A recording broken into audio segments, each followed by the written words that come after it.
Testing 1, 2, 3, 4, 5, 6, 7, 8, 9, 10. Testing 1, 2, 3, 4, 5, 6, 7, 8, 9, 10. Okay. Okay, I guess the volume is about right. I think.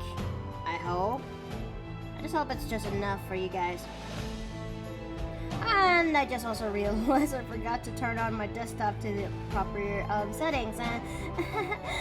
Oh well. Alright everybody, make sure you use this time to get your snacks, get your drinks, and use the bathroom. We'll be going in live in about a few minutes, okay? I'll be seeing you guys then soon.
realized I was just in the middle of preparing. Raiders, hi! Welcome into the Paper Plane Inn, and Myra the Ganger, welcome back! Welcome back! Thank you for so much for the raid. I hope your stream has actually turned out pretty good today. I'm still in the middle of preparing. I'll be with you guys very shortly, okay? Make sure you got enough time to actually prepare too. I'll be seeing you soon.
Taking a little bit while for it to load.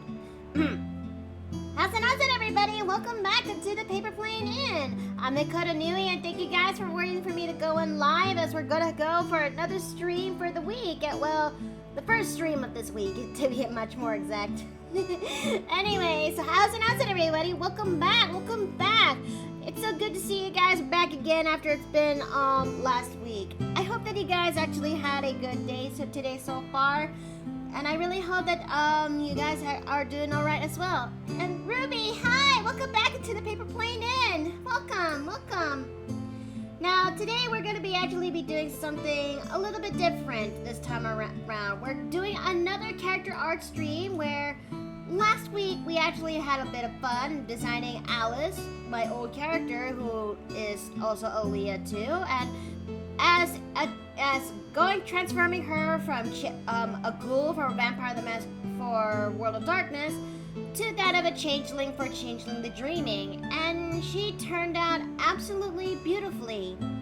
Well, what if this time around we're gonna be doing another changeling character design, but this time something that goes for something a little bit on the darker end.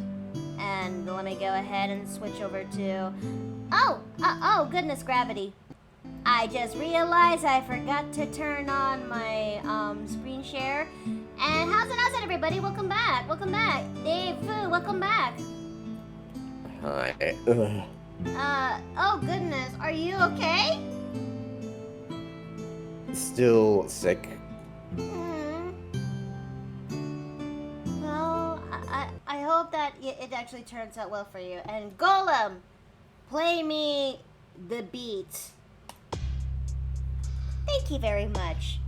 And now, everybody, we're gonna be designing ourselves a different character for a different type of changeling. But not Changeling the Dreaming this time around. We're going for something that goes in the same lines of World of Darkness to that of Chronicles of Darkness. And this time we're drawing a character that's set for a setting called Changeling the Lost.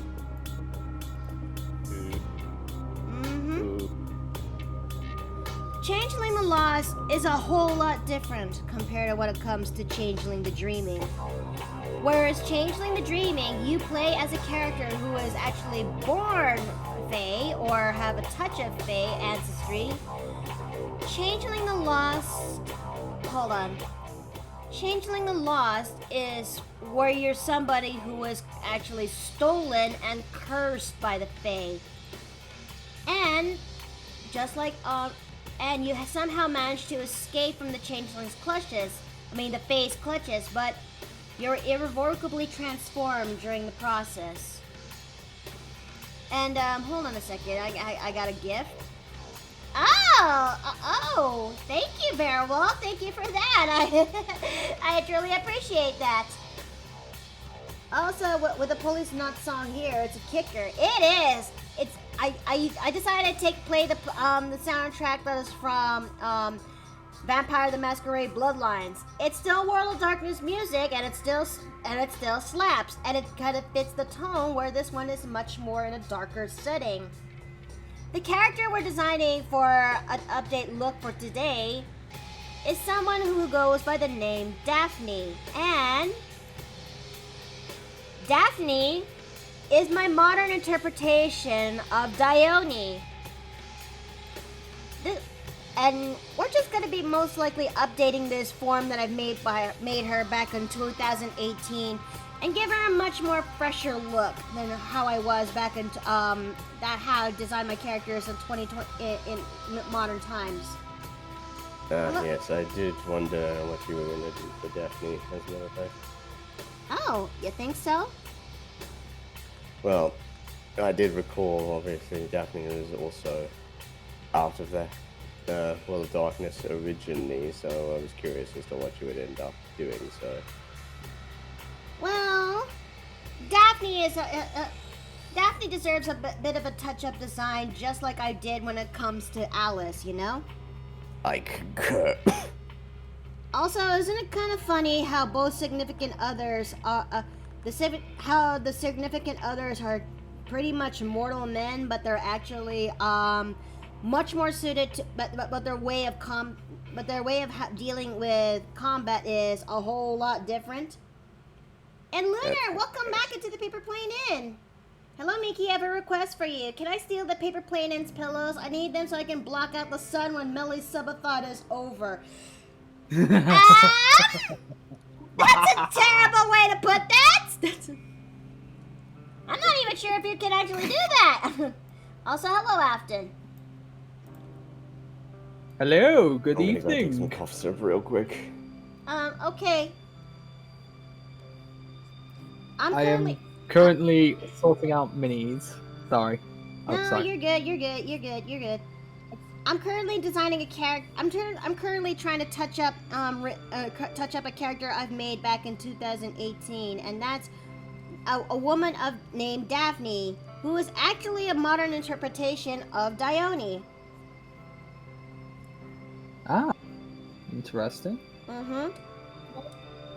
I'm not sharing my pillow, says Lunar. And you know what? That's fine, you know? More power to you. I just try my best to lock up the spare pillows into the supply closet, but people still have a way to actually get themselves out into the closet and get all the pillows there. I don't know why. It's the mimics. I don't know. The gremlin already has her shenaniganery when it comes to toilet paper mimics. Toilet roll mimics. Damn, that sketch is thick already. I mean, it's kind of pretty much apparent about my art style, isn't it? That I have a tendency to draw thick women. Yeah, we have no problem about it. I mean, if It I tries to add lives. Exactly. And besides, I think something would be very. What's gonna happen when that day comes, where I design a character who is flat as a board, her thighs are not as thick, thighs not as thick, and the character is a stick. It'll be the end of the world as we know it. We will know that you got kidnapped. Yes. You've been kidnapped. Blink twice if you are okay or being held hostage. And Steve is actually vibrating in chat.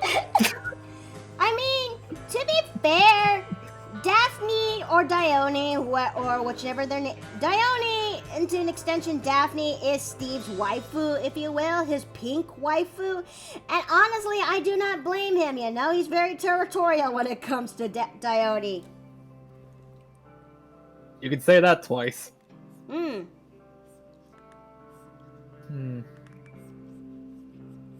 Right now, I'm just trying out the pose for her. I'm just drawing the thumbnail pose when it comes to Daphne's look. This Steve needs a pillow recession. Maybe. Heart-shaped thighs. Yes, it is. Because and Steve already crazy. This one's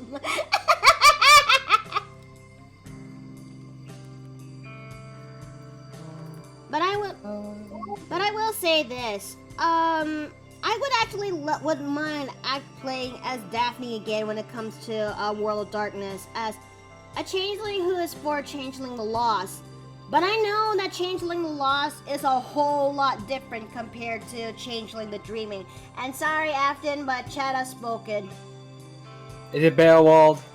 You know who? You know the one. Damn, he's speedrunning these people in jars.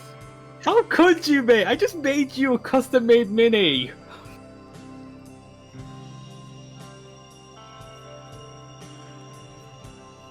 I wonder if I got this pose just right.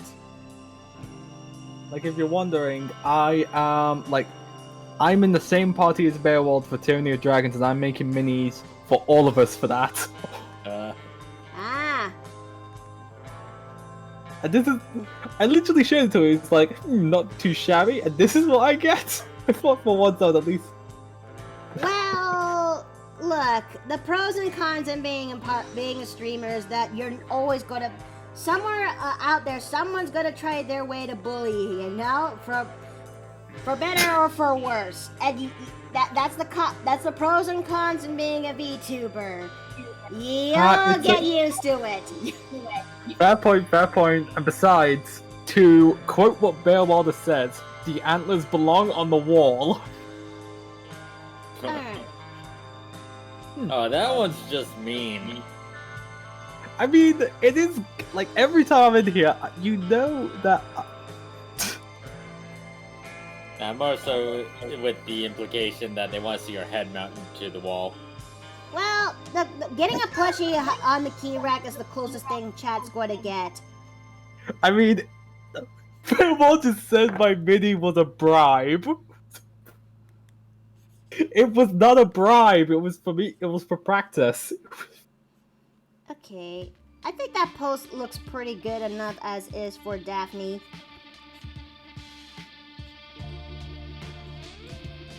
Compared to when it comes to Alice, who has a bit of a confident striking pose, and I'm gonna bring Dave's waifu back in there to comparison.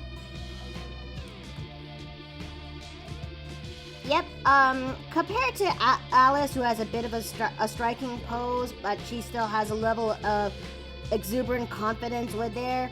Daphne's a little bit elegant, but there's still a sense that she's closed off, right? Do you think I got this right?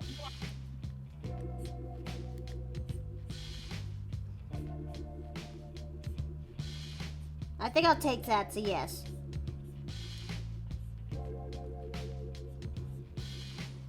And Retrofox says there's a chainsaw roaring. What the fuck? I'm not sure what that's for. I don't want to find out. Oh, Listen, I'd look it's all fun and games until we start dismembering each other. All right. It says. Oh, I think I figured that out. It says here, it's okay, Afton. Besides, we local Texans fear you as the Goat Man. I'm not a Goat Man, though. Oh, thanks for the hydrate, Bearwell. Thank you. I guess my throat's a little bit on the scratchy end today, but I'm okay. I mean, I just ate a blueberry muffin, and I still have some of its leftover pieces here. Guys, you might want to get Retrofox away from me. I think he's trying to get my atlas.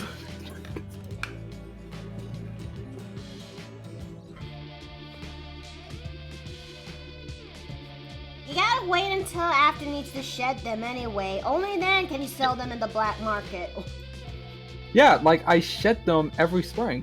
I mean, yeah, satyr antlers can go up to 50 gold from what I remembered. I don't know.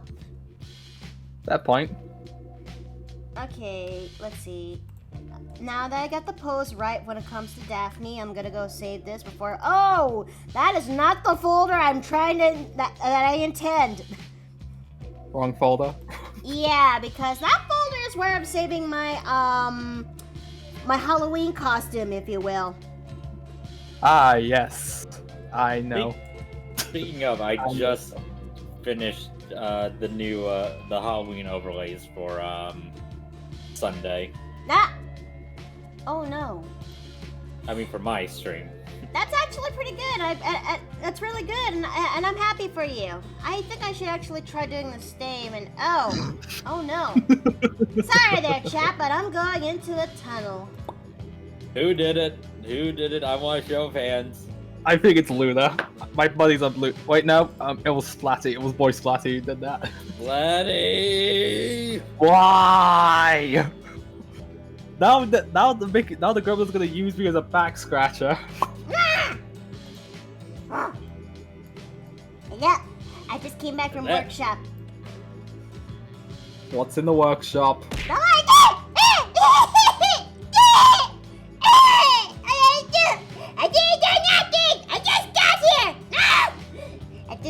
I just came back from shed. We all know what you did. We have a shed. Outside the inn. No one knows. I don't know a lot of things.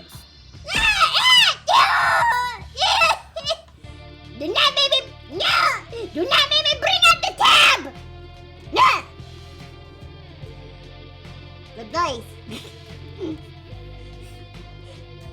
Science House Grumman is not even there!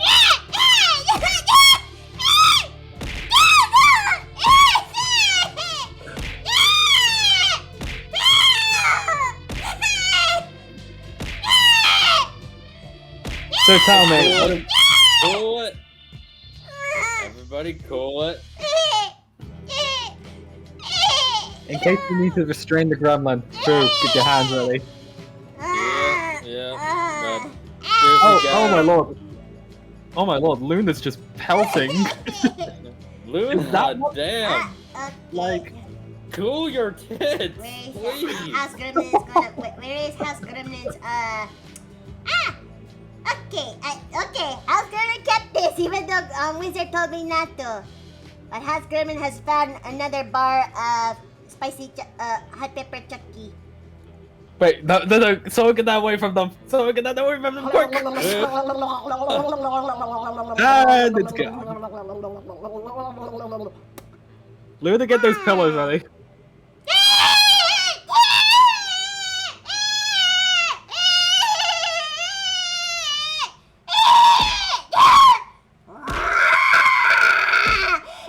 Oh no, oh no,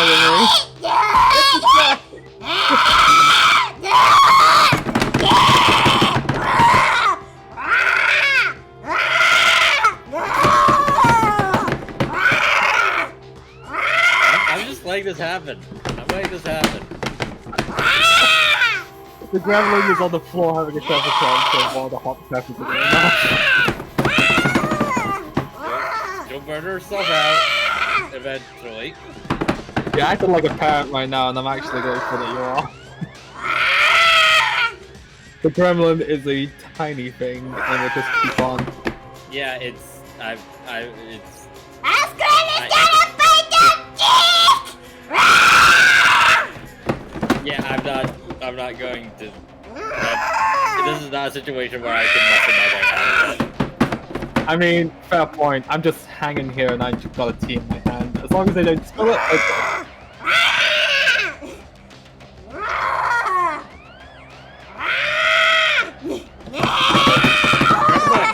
Gremlin! Goliath!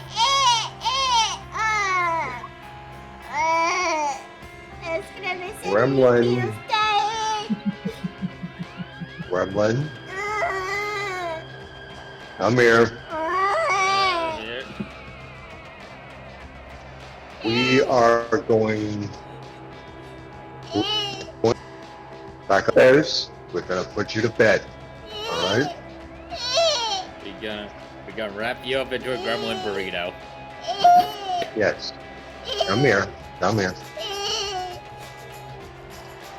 Can't believe I'm doing this, but I'm going dad mode on this. Come on. Wise choice. Alright, come on. Catch y'all later, okay? Okay. See ya. House Gremlin is gonna go back to workshop and work on tab. No, you're not. You're going to bed. Come here. Just wondering, can we give Luna a timeout on that? Cause like that was pretty intense. That's like a. I mean, we did have a timer on the pillows before. Like, what changed? No, but they need a timeout. I mean, we don't normally use the pillows often. Like, when was the last time people used the pillow? Now back. I don't use the pillows Why is at all. everything a mess? Uh, What is this? the gremlins somehow got their hands on more hot pepper chocolate. Oh no! Well, there was- Someone punched through a hole! Why is there so many holes on the wall? Even this barrel has been punched through! What is going on? Somebody got a bit too trigger happy with the pillows. Oh no! Oh, that's my. I just bought that wine. I just bought that casket. Oh, that's precious. I go away Although- for 2 minutes to speak to my dad. And I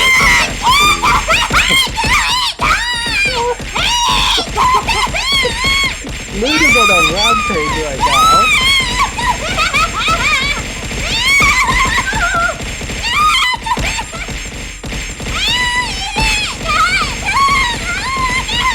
I see a lot of withdrawal and that. I would like to point out that I am also in the middle of this bombardment. Please save me. Yeah, help us. Like, I think I just had a bee headbutt me. I'm on the way over here. Thanks for the bits, and I'll use that to repair and buy myself that new one. Oh, that's a nice wine. I don't know if the market can still sell them, but I'm gonna try. I'm gonna try. You know what's interesting? While the gremlin went on the rampage, Yeah. Steve came in here, literally overlooked the gremlin and just put them to bed. Aww. I mean, maybe he's really making up from his mistake after after Gremlin kind of got lost. After Gremlin was screamed at last time. You know, went back on the cider ooze incident. They went dad mode. I don't know how to properly feel about this. It's a surprise, but a welcome one. And Luna, it's okay, alright? You gave me the bits and all's forgiven. I stepped away for like 2 minutes to talk to my dad. What happened? Wow. What should I explain it through or should? You should, because I was only half paying attention. Okay, so while the gremlin was out, they somehow got their hands on some red chili pepper chocolate. And after consuming it, the entirety of it, they went on a barbarian rage, which while that was happening, someone was barraging them with pillows, causing the rage to last a whole lot longer, rampaging through the inn, which explains a whole lot of the holes. It got so bad that our dear chef of the inn and guardian of the inn came in, overlooked the gremlin, went dad mode on them, and now they should be asleep in the other room. Hopefully to learn their lesson and to cool off whatever anger this is. Like, seriously. So what, the gremlin lost her shit because someone fed her something? Oh, No. she ate it herself because somebody got trigger happy with the pillow cannon. Oh, I see. I mean, it's rare that we have pillow barrages on stream now. Yeah. I, Again, on the bright side, Well, at least I hope she didn't damage whatever the hell she was working on, because I fear it would be even more destructive if she managed to break it. Don't We worry, Luger, we you're okay. You're okay, alright? You're okay. The plushies and bits is good enough as is. I forgive you. I'll cast mend it. Oh, okay. The little stuff they can be mend. The bigger stuff, at least that's where the bits are going to. Oh. I was saying I'm kind of scared when I do eventually get the throwing system online on my streams. Well. Because yes, I actually have the mini PCs coming. Oh, nice. good. Oh wait, I didn't explain this to you. I'm going to be trying to do a dual PC setup for streaming. Oh. Yes, it's mostly going to be a mini PC, which is that's going to be capturing the footage from my main PC, which is going to have the game on it. So that PC is just going to be dedicated to OBS, VTuber Studios, and hopefully the throwing system, Discord, and the throwing system, if I eventually do implement that.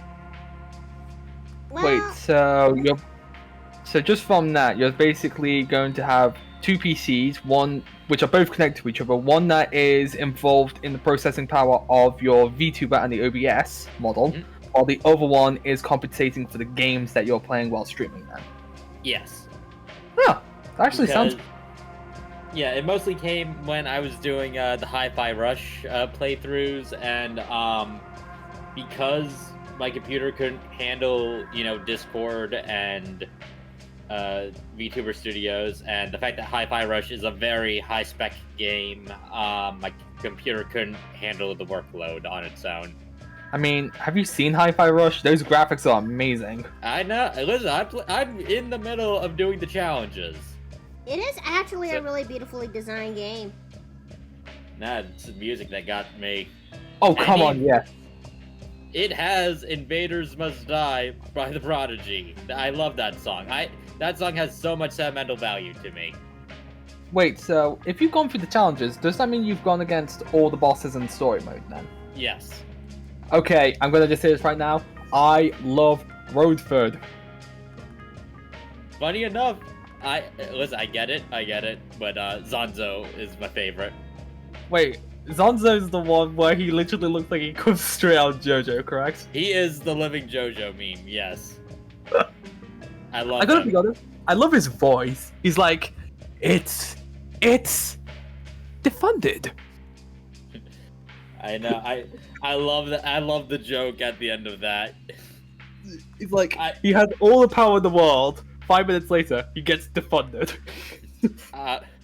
Listen. If they do DLC, they need to make a proper Zanzo boss fight. Oh yes. Do what Travis Strikes Again did with Killer Marathon.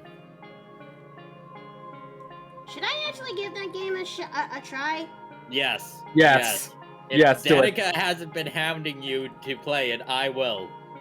I mean, I'm gonna say this right now. You would love the waifus of that game. Oh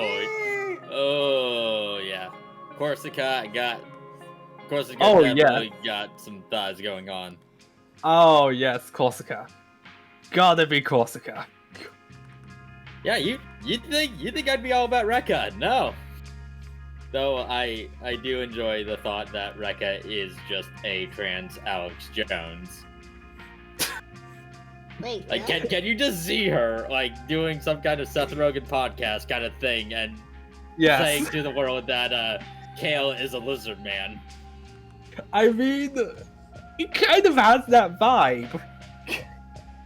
Hold on a check. Oh no, I'm not saying Kale is a lizard man. I'm saying sorry. Hold on a second. Ice Drake, welcome back into the paper plane in, and yeah, the gremlin kind of went absolute ape shit earlier, and I think she's currently taking a nap, so let's give her that. Yeah. But yeah, no, it's not that I think Kale is a lizard man. I just think Rekka believes Kale is a lizard man.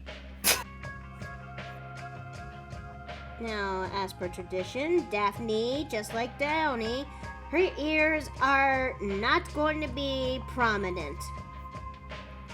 Although, do you know what would be quite interesting? Imagine Mickey, like a Mickey variant in Hi-Fi Rush. Wait, what? Me? Eh?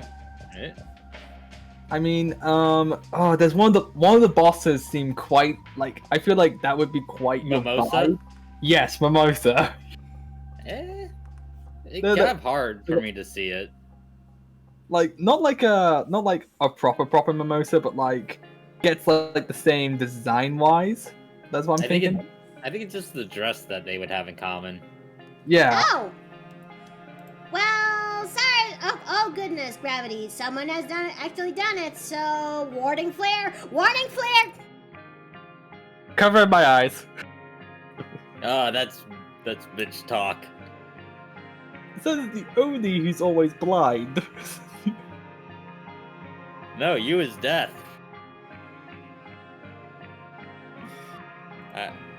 Okay, much better. But I will say this though. How did the gremlin actually got that chocolate in the first place? It doesn't. We actually have no idea. Hammer space. Maybe the house gremlin must have sneaked stuff from the kitchen again, but then again, I don't know. I made sure the spices are far away from the house gremlin's reach. Let alone, I feel like all the chocolate will be locked up in a Fey-proof box. Oh, you somewhere. have no idea. I made sure that, I call it a little bit paranoid, but call it proper paranoia. But just to be safe than sorry, there's some parts of the box of sweets has been, well, I don't know what's the proper way to actually say this, but equipped with cold iron, which for some reason the gremlin does not actually like it when she tries to touch it. In fact, it hurts her. That kind of brings the evidence that they are definitely Fey. Also, may I actually touch that cold iron? Like, I may be a Satyr and I'm half Fey, but I've never actually touched the stuff. I don't. If that's going to be the case, I think it's better if you don't. I mean, it's worth a shot. In fact, I'm just gonna go touch it now. No, hey, wait a minute! Huh. It's stinging, but not hurting. No, Retrofox, not coal iron, cold iron. In fact, let me just spell this out right now. Yeah, that is what I'm actually talking about, cold iron. Which is an unrefined piece of iron, but it actually has an adverse effect when it comes to Fae. And that's why they're telling me not to touch it, because satyrs are a type of Fae. So let's see. I think I may have to draw Daphne's hair in a different layer at this point. And let's see. I think I know. The gremlin must have made some friends with the ghost Pokemon that helped her get the chocolate. I hope that's not the case. I hope not.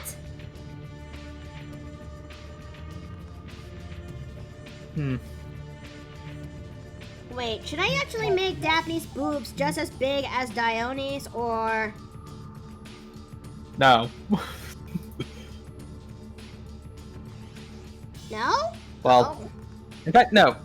Make them like a little smaller. Although that's just our preference, or just us saying that, because, like, you're saying Daphne is like a close variation to Dione? Well, close or modern interpretation of Dione, but Daphne, when it comes to Changeling the Lost, oh boy, where do I actually begin? I actually said in the lines that, in Changeling the Lost, you are cursed or stolen from the Fae, correct? Daphne, on the other hand, is no exception, and the music just switched to the right setting. Good. In Changeling the Lost, you are a character who is actually stolen and captured by the Fae, and you've endured torturous events that happened during your time in Arcadia from that after being stolen from the Fae to the point that you're permanently transformed from the process.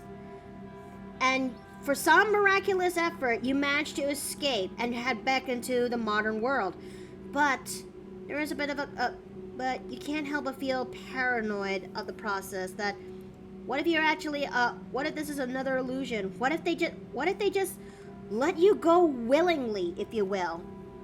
And worst, what if they find a way to find you and drag you back? That is the premise when it comes to Changeling the Lost, and Daphne is no exception. And it's time for us to deal.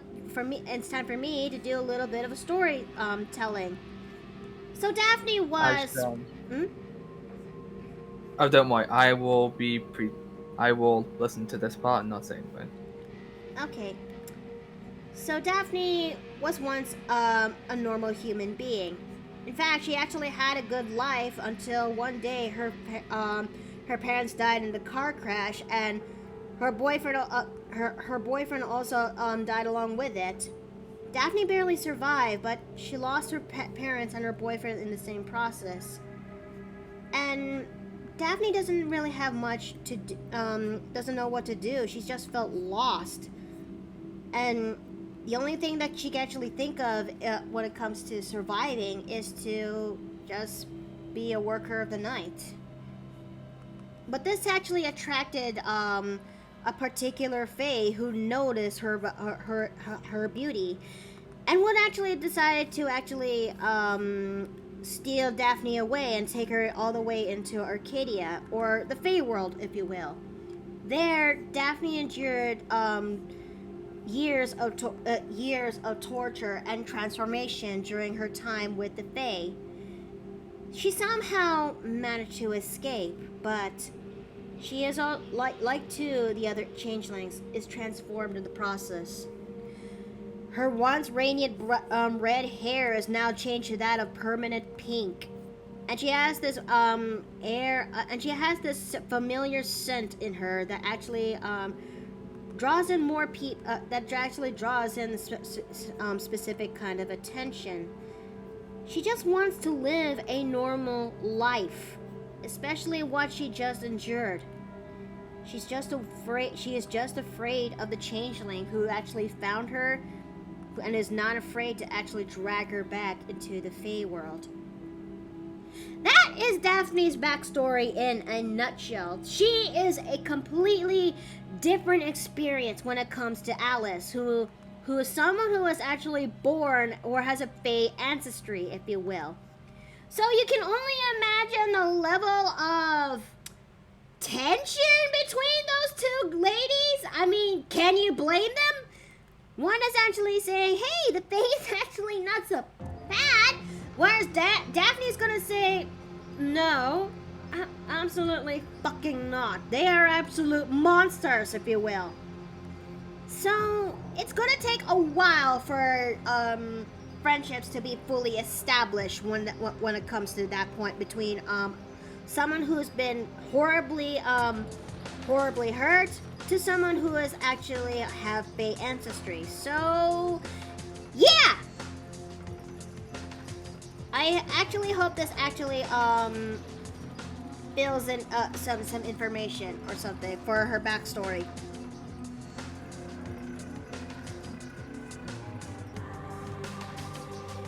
I also find it a little bit hilarious too that for Daphne and Alice's significant others, they are both human men, but they have far different experiences that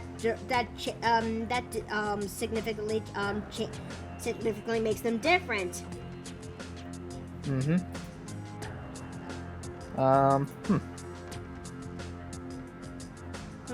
What up? It seems like some of my stuff isn't... Oh, there we go. Some of my stuff wasn't refreshing earlier, and now I'm back up now. Like, I was just in the kitchen doing some cleaning, even though I should be making dinner in all honesty. You know I'm back at uni, which means it's back to the old, well, forgetfulness, because of me doing all my work. Bro, you need to take care of yourself. For real, man. Don't But worry. yeah, what do you think of that backstory? So now that you actually hear that, Say definitely intriguing. it is. Because, like, the story... Like, when you hear about changelings, there are two interpretations that people know of. There's, of course, the Dungeons and Dragons variant, and then there's, like, the actual mythos behind changelings, which are, of course... normally it's when a baby is normally taken by the Fae and are replacing them, which kind of, like, mistaken identity. Then... Though in this case, where the Fae kind of take people in instead because of certain circumstances, it definitely kind of. It's definitely funny you mentioned that, Afton, because the funniest thing, since there's always a lot of talk about cultural influences in Pokemon, I seem to be the only one that put two and two together that Mimikyu is based off of the changelings of that kind of lore. Oh wait, Although, really? wait, explain. So you mentioned that changelings would typically take young children, integrate into the families, and from what I've read, basically suck away the good fortune of the family. Correct? Right? Kind of. Mimikyu takes the form of a Pikachu because in the Pokedex it takes the form of a Pikachu because because Pikachu is a very popular Pokemon, and if you ever see what Mimikyu looks like under the costume, you basically come down with a fatal disease. This also beckons to why Mimikyu is also a fairy ghost type. Oh, Demon Starling, hi! Welcome into the Paper Plane Inn, and thanks for the follow. Thank you. And yeah, I mean, this is true. This is why I have such a soft spot for Mimikyu. It's actually one of my favorite fairy types because it's a Pokemon that wants love and attention, but because of how it is, it can't get it so easily. No, it doesn't. I also like how they put it on its head in the anime, because the Mimikyu in the anime, at least the one Jessie catches, hates Pikachu. Yeah, it kind of does. It kind of just does it like that. It's just amazing. Let's see. But yeah, Although- I seem to be the only one that points that fact out, that Mimikyu is based off of the changelings. Let's see. My power went out of my office, so I'm taking lunch now. Oh goodness, that's horrible to hear. I hope it actually I hope the power does go back on soon, Arashi. And my clock has just ended, so okay, I'm depowering. So My eyes. You see this is why you gotta train. You need to get good.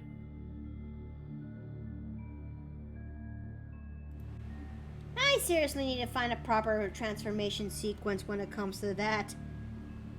You say that every time. I know, and but I really need to commit. Let's see. Let's try drawing Daphne's back hair first before I actually work onto the front hairs. But yeah, I really am looking forward to. I wouldn't mind actually playing as Daphne again, and as well as Alice too. It's just a shame that my first my first ever experience when it comes to Chronicles of Darkness actually turned out into that of a sour experience. It only took, and it made me kind of swear off not to play World of Darkness ever again. However, things like that, things change when I start getting more into World of Darkness again through Hunter the Parenting, as well as Lunar, who actually gave me the opportunity to play a one-shot that is for Vampire the Masquerade.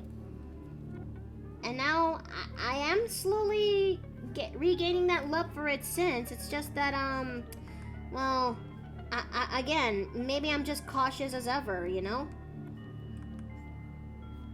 Want I to mean- play Hunter at some point. Mm. And I mean- funny that you actually mentioned that. Remember how I said that Daphne and Alice has significant others who are human men, and they are both wildly different? Well, for Daphne's case, her significant other Dante, who is a hunter, whereas Alice is significant other Darren is a mage.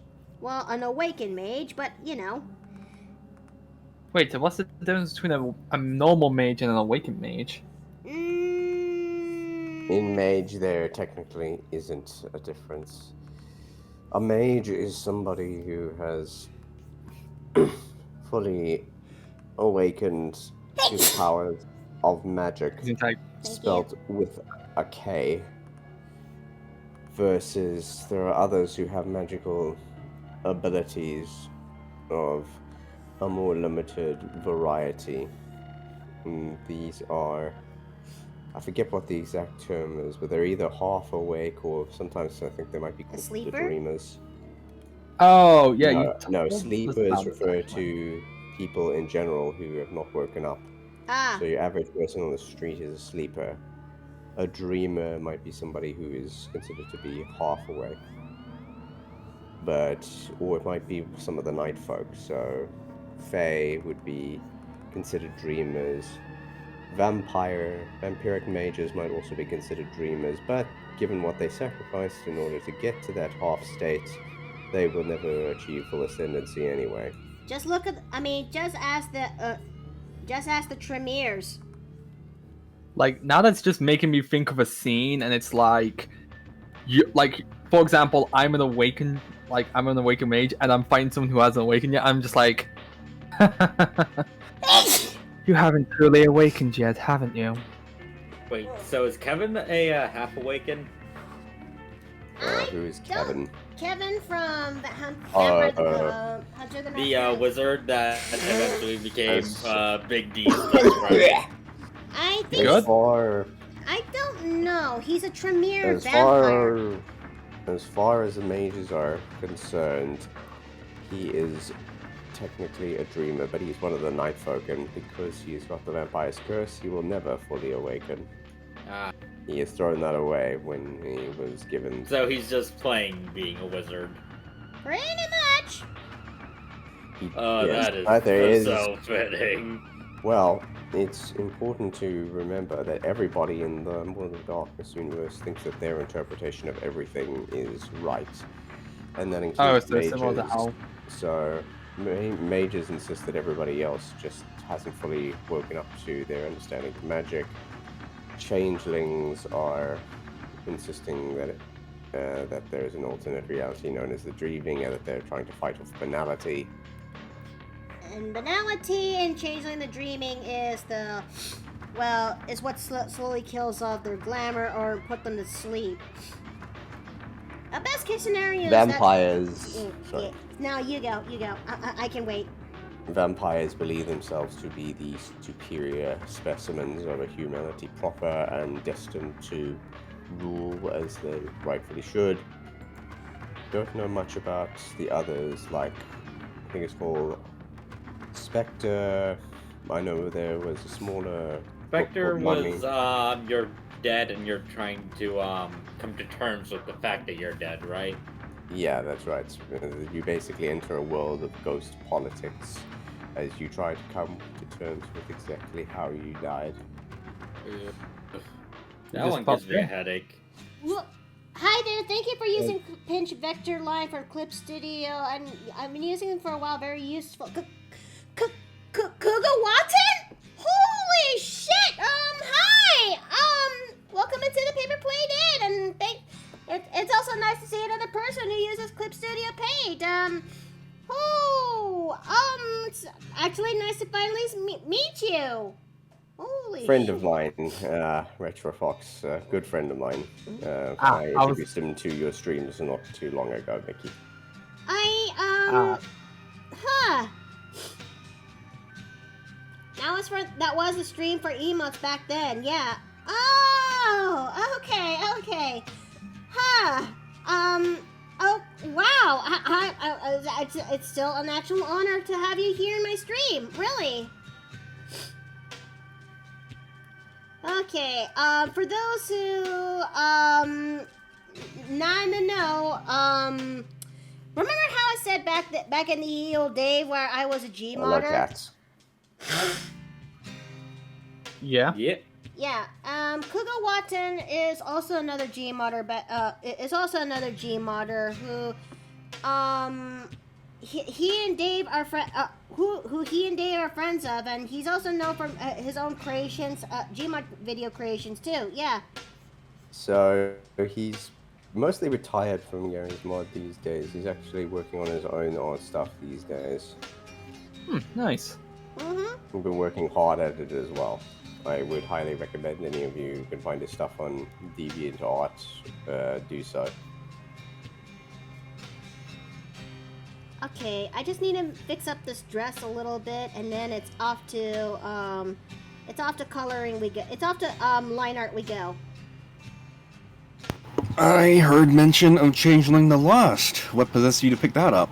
Well, ever since I made Alice, who is my from last week, and how she turned out pretty good. Ever since I made Alice and for Changeling the Dreaming, and how well she looked pretty good, I feel like designing another Changeling character, and that's, well, but this time going for something different, and that's like designing Daphne for Changeling the Lost. You are aware of how lost changelings are different, yes? I am very, very much aware. It was discussed earlier during the stream, actually. Just making sure. It's been a long time since she's touched New World. Hello, Steve. Hello. Hello. Yeah. I'm drawing the wife. I noticed. Gremlin tried to go to the workshop. She didn't. I put her to bed. Yee. Good. Yeah, I literally managed to step away at the exact moment that happened. The TF2 freaks, anybody remember those? Well, yeah, I still remember them. Hell, I even made one, which I'm not even sure if I should actually talk about her in these present days. Maybe Sid.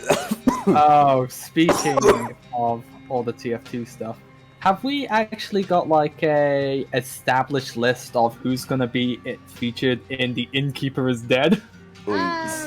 We talked about this at length in the Discord. Yeah.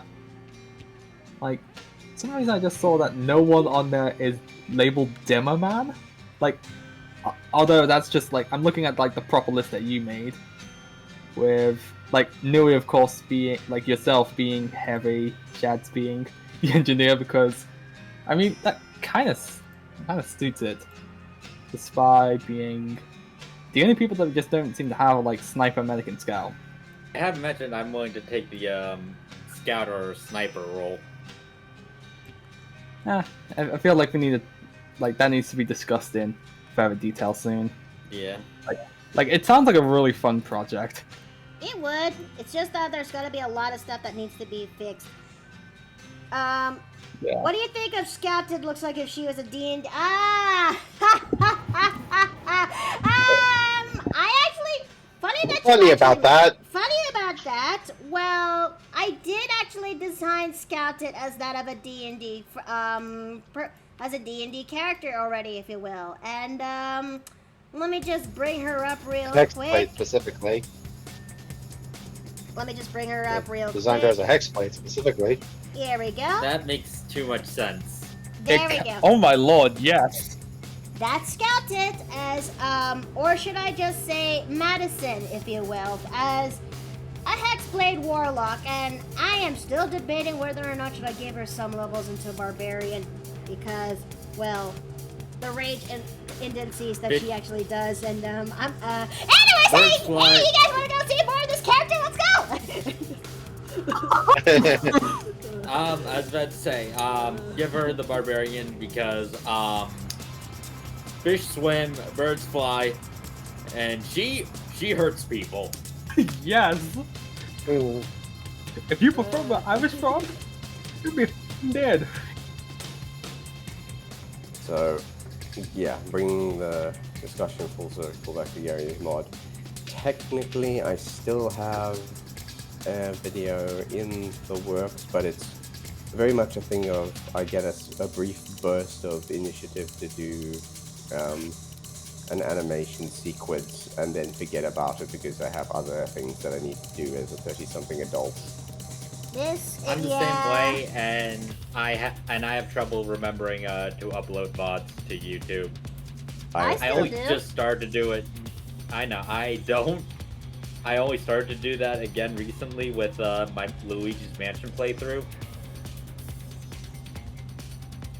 I don't know why I haven't done it yet with cassette beats, but yeah, probably going to get to it eventually.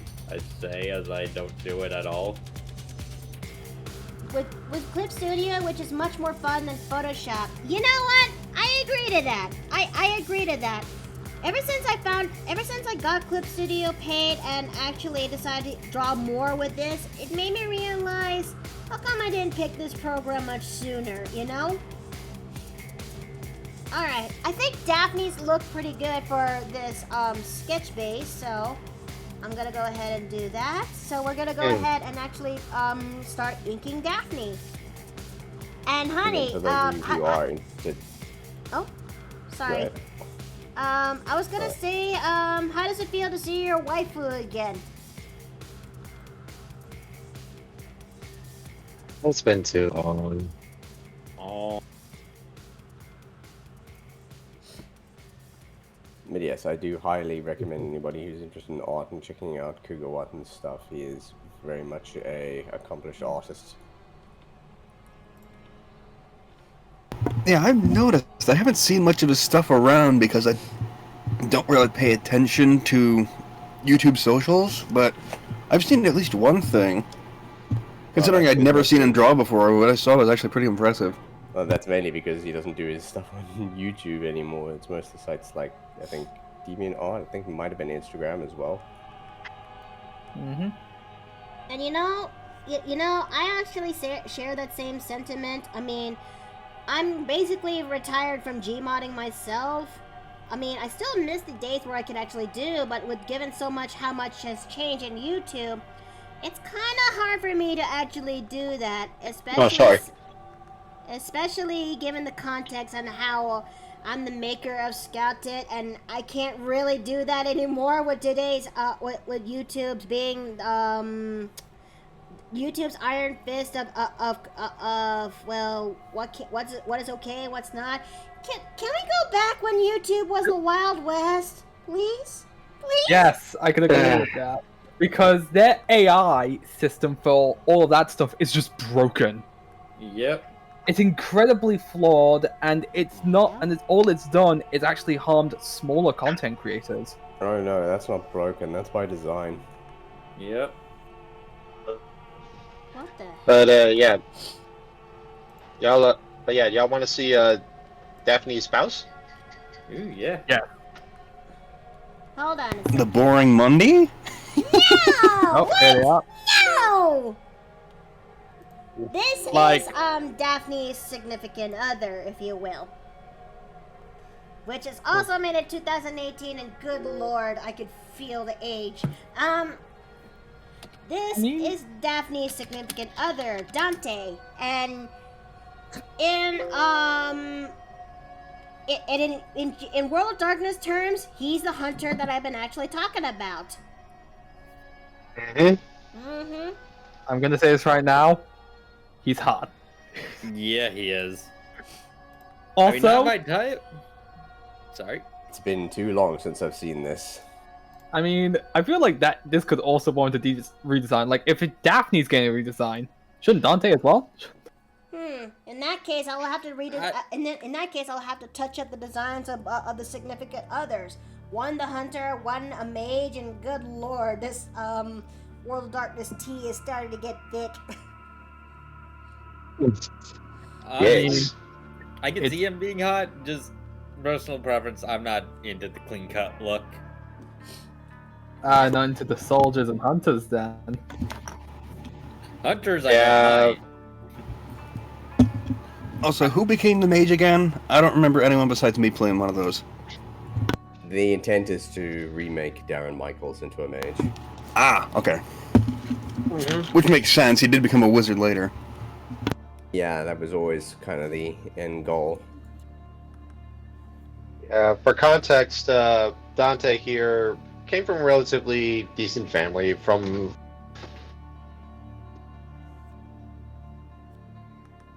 Give him a moment, Chad. Give him a moment. Oh no, no rush. Someone just gave me a quick call, some random number I didn't recognize, and I'm on my phone, so it completely cut me off. Bruh. But essentially, he grew up in a decent family, but wanted a little bit more direction in his life. So he decided to join the military, specifically the United States Marine Corps. Excelled in sharpshooting and in tactical assessment, so he was nominated for the Scout Sniper Corps. Did a single tour, and after an op went horribly wrong, resulting in one of his best friends getting buried under rubble, and him literally getting his arm burned by glowing rebar. He essentially, with that fail, he left the military life. After which he went to, instead of going back home to Texas, he decided to instead get a fresh start in Louisiana, which is where he met Daphne. More specifically, in a fictional city called Minerva in Louisiana. A small coastal city that looks kind of like your average city, but there's a bit of a twist. It's where the supernatural and the magical actually collide into this small city. Technically, this happens everywhere, but cities are where it really gets together. Mm-hmm. Well, yeah. Why do you think I try to stay away from him? You're talking. Yeah. Honey, you're talking to someone who's basically an urban druid. I know. Which makes even more sense considering what Daphne is. Mm-hmm. A druid. Well, yeah, but I'm still trying to figure out the kinks when it comes to Daphne as a lost changeling rather than a dreaming changeling. That's Alice. But I did some little bits of research into this, and the changeling that actually stole the fae that actually stole Daphne and actually modified her. I found this one thing that kind of makes a little bit of sense, and I think that that she became a Ferris changeling, which those who I was gonna say, if she doesn't end up with Ferris, I'm gonna be very disappointed. Hey, I did my homework. Hush. Which It's always funny. now, for those who don't know, a Ferris changeling is considered to be one of the most beautiful changelings that has been affected by the Fae. But this is not considered really much of a good thing. And since this is an 18+ stream, I will have to warn I will have to warn you this right now. Those who actually became Ferris changelings not only have their beauty be modified to that of the something like in the Eye of Beholder or what fits their changelings preferences. It's just so that they could actually become concubines and hex slaves, if you will. It's not strictly required, but that tends to be the trend. Yep. I made a whole document on Changeling the Lost long ago. I'll go ahead and put some context in TV chat. So... Yeah. That is some clean line art. Oh, thank you, Kugawatan. Thank you. Yeah. Mm-hmm. So, Yeah. yeah. Pardon me, I'm just... You first. Okay, so, yeah. That's what Daphne kind of became. And I'm still trying to figure out how she managed to escape, but when she finally does, there's a thing where changelings will have to end up choosing a clan of sorts that actually give the changeling some level of protection and coping after their experience. I'm still debating which one is the best court that suits well for Daphne, but the two courts that I do have in mind is either the Spring Court or the Dawn Court, if you will. The Spring Court is pretty much... Oh man, I forgot Dawn existed for a minute. You what, mate? Look, well, more accurately, I assumed that you wouldn't know that the others existed. I assumed you'd only know about the seasonal. Well, I told you, I did my research. I did my quick reading of research. What? It's skim reading, but... I assumed that meant you were sent the core book or something. I didn't realize you looked it up online. Well, when I'm curious of something, I do a little bit of my own type of reading and research. To be fair, you did also call in the assistance of a subject matter expert in Rinya. I mean, best type of research you can get is the research that you can best is of course the research that you do, but it's also better to get them that also have better knowledge on what's happening too. So some areas I actually did got to learn and managed to keep many notes, but others I only skimmed much, so I didn't get to absorb a lot of knowledge. So there's a lot of context I'm still not much into the known. I mean, I'm a curious person. She is. Hey, goddammit, you got me looking it up now. Also, hold on a second, chat. I need to turn on the fan because it is boiling. It's as humid as fuck here, and I'm trying not to sweat off what little I haven't done. Okay, the fan's on. It's gonna take 6 million years to cool the room. God damn it. But yeah, I'm still trying to figure out on other permanent features that Daphne's going to have after she had her experience with the Changeling. Aside from how I narrate earlier that her hair is the one that's permanently changed. Gone was her red hair, and now it's permanently changed to that of pink locks.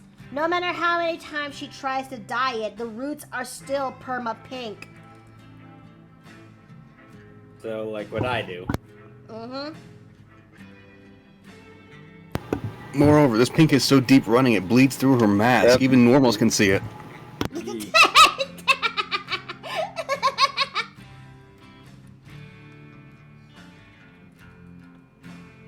So it kind of makes things a little bit hard for Daphne when it comes to finding jobs. But she's actually fortunate enough that she was able to find a job as a barmaid.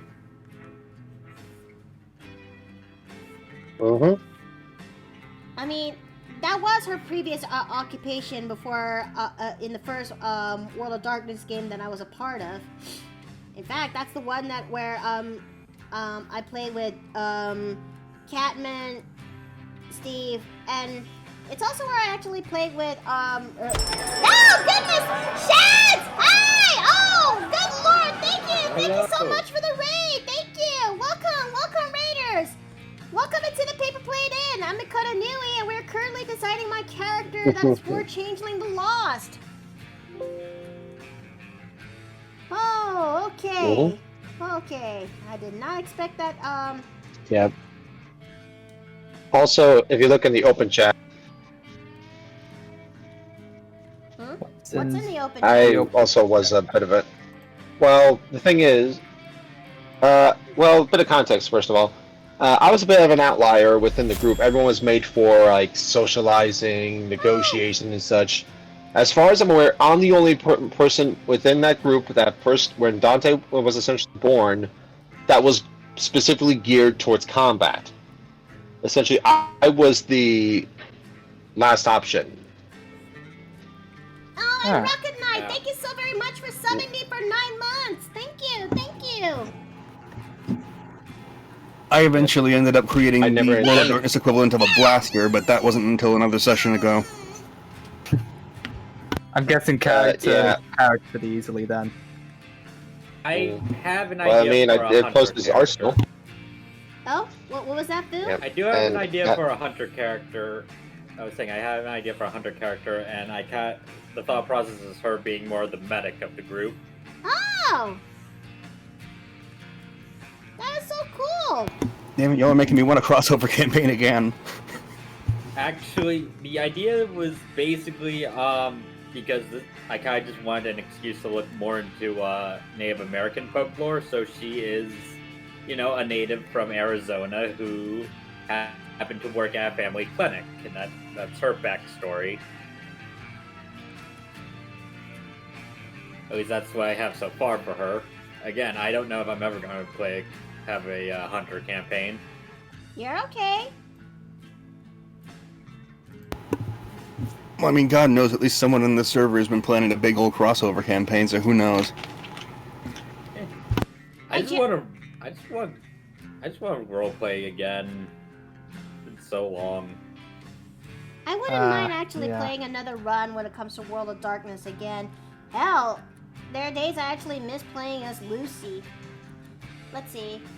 I generally draw with very thin line art, but that's because I love over-rendering my art to hide how bad the line art is. Well, my method's a little bit different.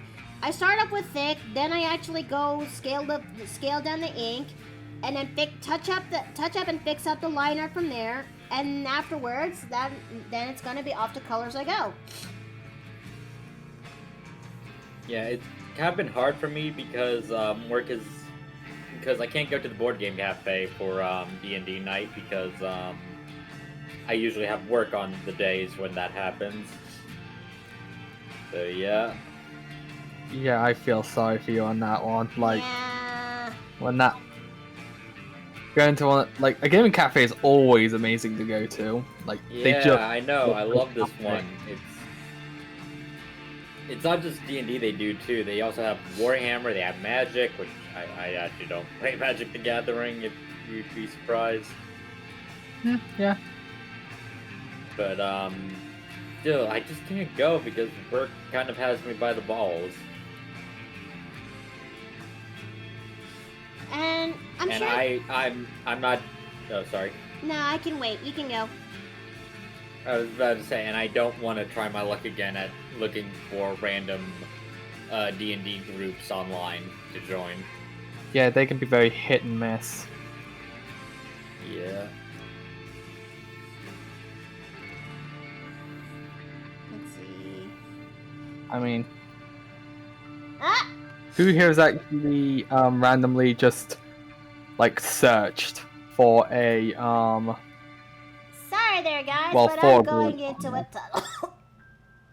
Actually, the campaign, which I keep mentioning, was where the DM was very bad and ended up writing out Bix from the story, which it turns out we didn't need to write her out, but I was still very pissed off about that. And Yeah. yep. Hello. Hello.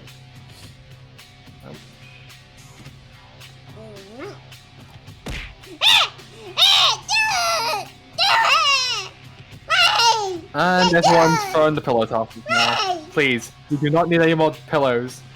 For all we know, they have more of that pepper chocolate somewhere. Askerman always keeps the pepper chucky when she needs it. Please. Not now. Why? Not No, this we are time. not. Not anymore. Not anymore. Pass it. Yeah! Yeah!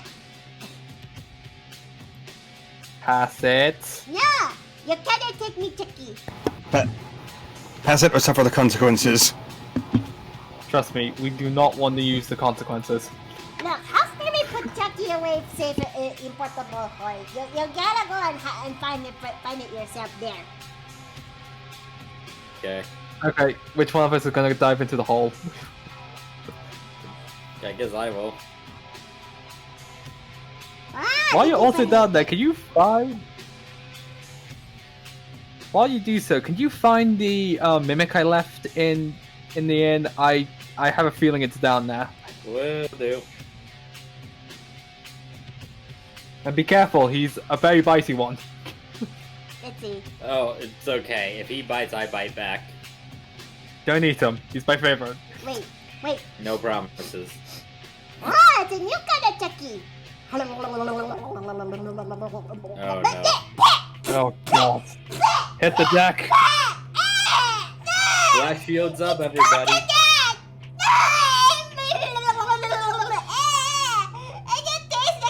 Why are you still eating it even if you don't like it? Yeah. You need to learn self-control, you know that. I hate House Grandma hates coconut. Oh wow. Honestly, don't blame ya. I do not blame ya. Whose bright idea is it to put coconuts in Chucky? The same guy that thought it was a good idea to milk almonds. Excuse you. Cashew milk forever. Listen, ground almonds have their place. I literally wouldn't be able to do baking without them. That's fair. I'm just saying, I don't like the jizz it makes. Coconut. You don't have to say it like that. Ugh. Oh, can you not use normal milk? Oh, I use normal milk. I just don't like almond milk. Well, in No, my I was case, talking to Sherman. Well, I'm casein intolerant, which is a dairy protein, so no, technically I cannot. My immune system has an immediate reaction. Yeah, no, okay. I like that, sir. Hello, welcome to Paper Plane Inn and thank you for follow. Sometimes I like to spawn in here because it's chat.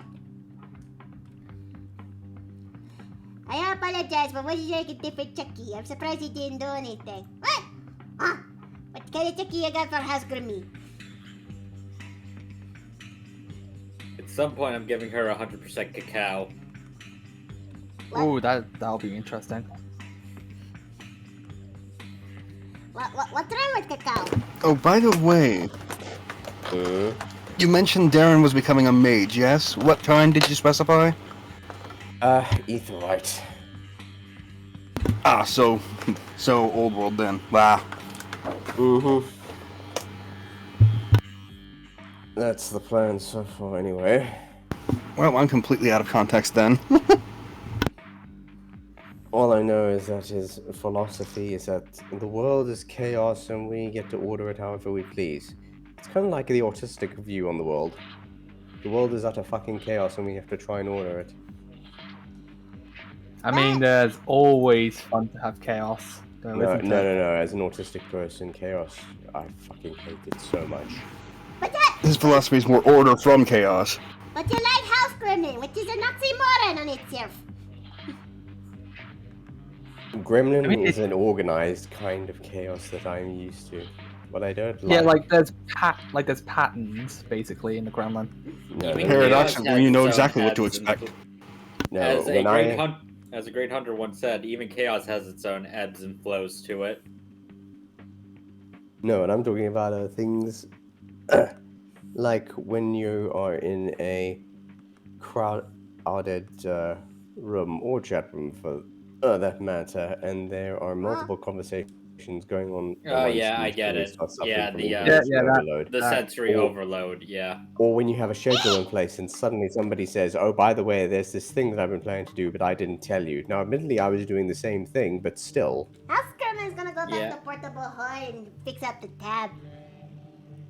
I also wipe Boogie Alright. underneath desk. Wah!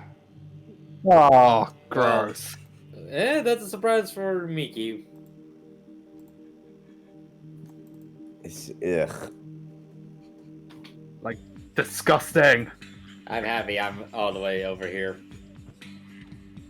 So yeah, the basic, as far as I'm aware in mages, basically, in Ascension specifically, there's a variety of different ways that one can have an understanding of how magic works, and the concept I went with. Welcome back. Mickey, you might want to check underneath the desk. What's wrong Yeah, with this? I, What's wrong That with makes this? 3 interruptions. Okay, no, this will not do. Okay, where's my ring? There it is. Okay, prestidigitation ring. The Now, concept wait a I minute. went What the with. hell? There's a note underneath this desk. She must have stuck gum And underneath 4. it. Eat my shorts! Gremlin! So the concept that I decided to go for is his understanding of magic is literally the world is chaos and we get to decide how to order it. In fact, I can probably try and look up the Mage 20th edition book just to find this. I feel like looking at the time right now, I should possibly go cook something and eat because. Yes. Please? All right. I will leave for the time being, and then I will send photographic evidence to show that I've eaten. Good. Or I am eating. Just to show. Well, that and because I also like showing my cooking as well. So I'll be back in maybe 10 minutes, maybe a little bit more. Alrighty. We're still gonna be here when it comes to the image. Let's see. It's been almost. I know. Okay. Let's see. 20 of the plushies. Has the gremlin tried marshmallow chocolate? If so, what happened? Have we given the house gremlin marshmallow chocolate? I do not know. Afton was the one who was keeping notes on that thing. I think Chad has also tried to keep notes on how chocolate actually affects the gremlin. I mean, it all started when it comes to giving the gremlin gum, and it kind of spiraled from there. Yep.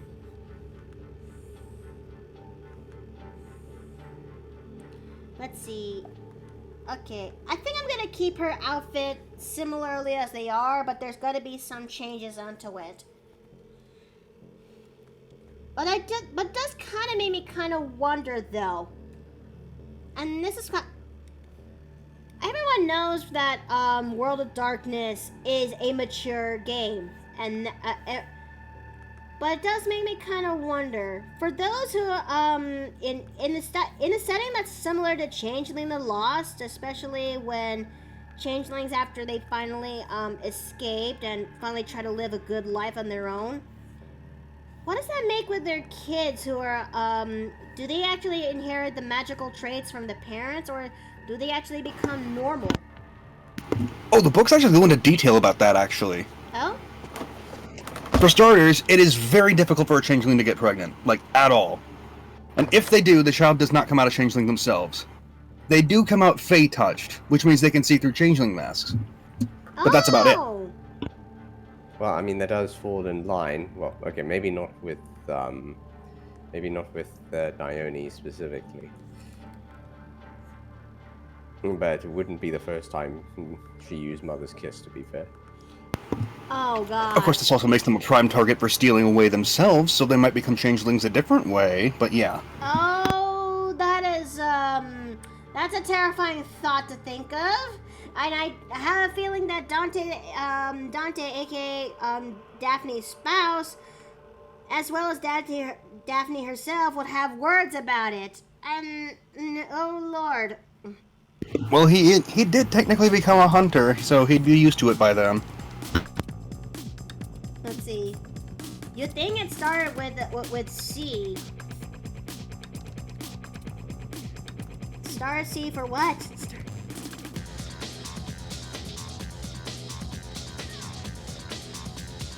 But yes, the books did go into specific detail to cover this exact kind of question. Huh. And I actually kind of appreciate that it did. This also goes in the same thing when it comes to Alice too. Like, Darren is Darren may be a mage, but he's still a human. Alice, on the other hand, is a changeling. In a setting that is a world of changeling, would Nessa qualify as that of a canine? You know, changelings who are born from human parentage and changeling parentage? If she became a changeling, then yes. It could definitely happen, given her story. Mm-hmm.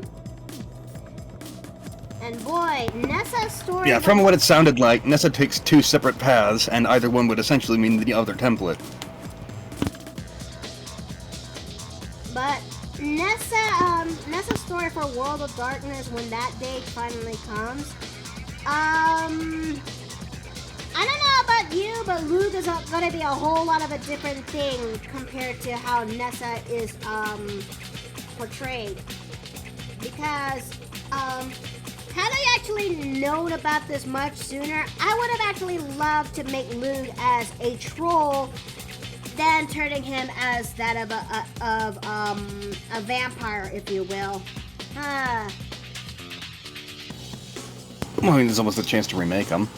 Well, yeah. I mean, I still kept his other version of. I still kept his other version, you know, just to be safe than sorry. But I don't know which actually sounds much better now when it comes to Luke. The problem with the vampires, of course, is you're stuck going around at night, and there's the whole having to drink blood thing. Not to mention the whole mire that is vampire politics, which are just exhausting. Well, I imagine changing politics aren't all that easy either. All you reminded me of is that at some point me and my friends have to watch What We Do in the Shadows. I also remembered that a thing that when it comes to vampires and Scalito, hi, welcome back into the Paper Plane Inn. I also remembered something when it comes to vampires. It is said that if they actually suck the blood from a changeling, one or two things is going to happen. One, they'll most likely see through the chimerical change or the Fey world that is from the Fey world, so long as they had that one point of blood in their system. Two, they will get intoxicated or get absolutely smashed fuck if they actually drink fake changeling blood. That's the interpretation I've seen used the most. Alternatively, they can try and drink mage blood and have their head explode. It wasn't that extreme, but it has a similar intoxicating effect. I was about to say, I can just see a hunter getting their hands on mage blood and using that, sneaking that in as a weapon. Well, I mean, that wouldn't even be that hard. Just associate with a mage long enough and convince them to take a vampire bite for science, and they'll just do it. I want to see a vampire. What happens if they drink changeling blood now, though? Because I'm curious. I'm a curious person. Absolutely fucked up DM. Yes! More or less, it is utterly psychoactive. They will be flat on their ass before long. Like, they just taste the color purple through their ears. And yet they might unironically love it, because how often do you feel as a vampire? Yeah, exactly. You actually get to feel for once. And it'll be like the moment they drank changeling blood, it'll be like, hey, this guy, hey guys, this shit is actually good. That's the good shit right there. And there's your plot hook. Yes. I mean, that is definitely and now wait a minute, oh god, okay, my brain just had an idea just now. Maybe it is better that Luke is a vampire of sorts, you know,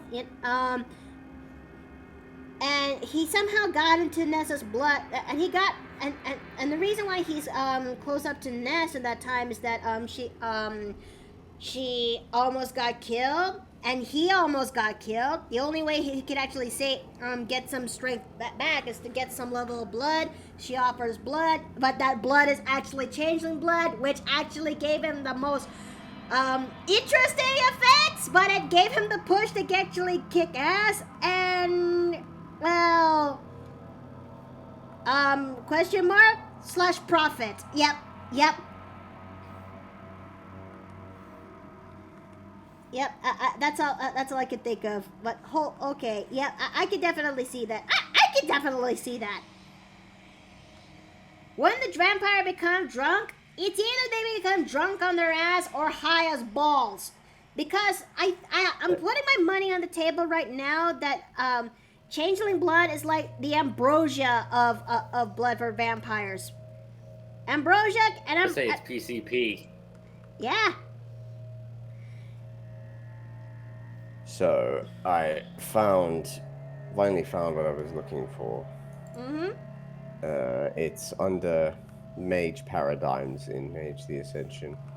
Oh. Let's see. Paradigm is a pretty simple idea. A paradigm is a model that reflects the way something works. Mage paradigms represent the various belief systems that awakened and unawakened people use to understand the world they share. And Darren's I went for was called Everything is Chaos, You Only Think It Makes Sense.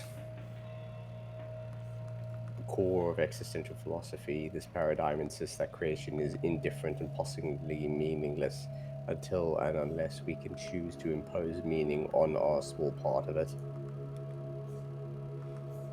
I still So wanna. in other words, Oh, you go. sorry, go ahead. Nah, I can wait. Yeah, so in other words, essentially, all the rules and laws of physics that you've been told about are bullshit, and you can technically make it up as you go. Just be sure not to piss off the consensus and not get too much. What's the word? Why have I lost this now? There's a word for it where if you go up against the consensus by performing vulgar magic, you accumulate. Come on, open up. Eh? Paradox, that's what it's called. Yeah, so basically you can do whatever the fuck you want as long as you don't put too much paradox onto yourself. And no mage actually wants that. Yes, Yeah, and especially not an old world one. Yeah, the reality police coming and locking you away from everything is not a fun experience. And yes, that's a line from the actual book. Oh, looks like my soundtrack's over, so restart Golem. I probably should find a appropriate music for what I'm doing. I have a lot of stuff planned for next month. I already have what I'm starting it off with. It's a game by the name of A Bag Inside of a Bag of Milk Inside of a Bag of Milk. It's apparently a real creepy one, but I heard good things about it. Really? It's a visual novel, but yeah. Oh! Apparently, Manly Badass Hero did a video on it. Well, why does the title of the game sound like that? I try to say it out loud, but I'll get a tongue twister. Honestly, I'm going in blind. Oh, okay. I have no clue what it's about, but from what I have seen, it looks trippy as hell. I really need to think of games I can actually play when it comes to Halloween month. But I will say this. Fear and Hunger is not one of them. I also started Luigi's Mansion 3, so I'll be playing that throughout the month.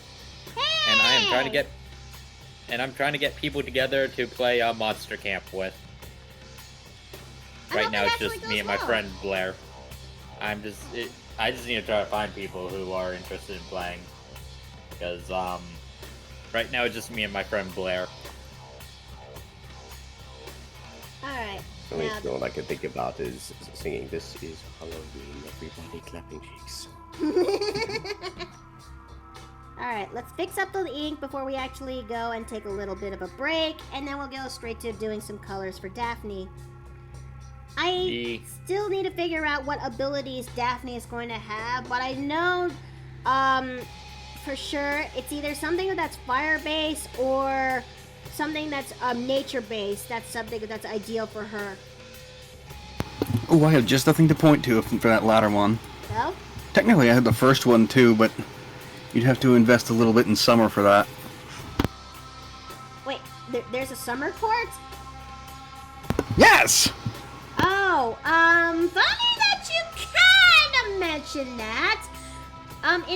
For Alice, her court is actually the summer court, where she can actually get her summer court magic, and one of the themes is that of passion. And let me just bring Allie here for her changeling self. I mean, yeah, and since you suggest that Daphne has fire, oh dear, no, these poor women. I never suggested it. I never suggested it. I just said that you would have to invest a little bit into some things relating to it to take fire stuff. At least that directly. Oh, okay. Summer in New World means something very different. Elaborate. Summer in New World of Darkness is the court of... It's still passionate, but it's like angry passion. Oh. Anger, violence, fighting, protection, that kind of thing. Oh, that is like, classic Diane. Okay. That's just me. Yeah, spring is like hedonism and pleasure and like loving passion, that sort of thing. Yep, that is just me to a T. But yes, I made a huge old document of all the powers that each group has. Hold on a second. Sure. It's kind of funny. I'll send you the summer kit first. Man, am I gonna go back to this image I've made of Dione with Nemesis? I'm bringing this up so chat can actually see this too. So it's taking a while for it to load, but yeah, this Dione who summons Nemesis to the field. Are we gonna go back with that again? I think we're gonna have to go back with that again. Okay. Hey, it's your show. You do what you want.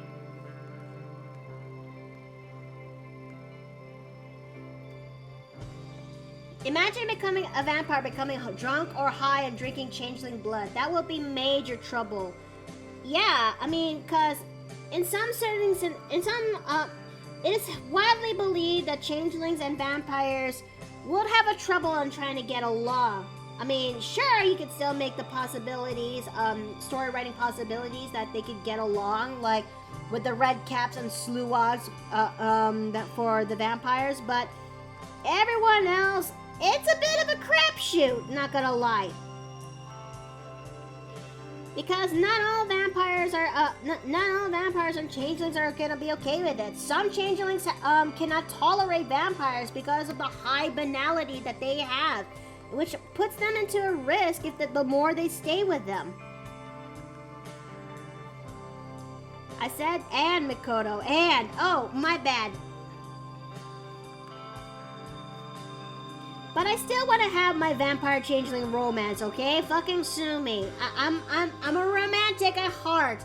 That's something that's very hard for me to not change. That's a trait that's very hard to change away.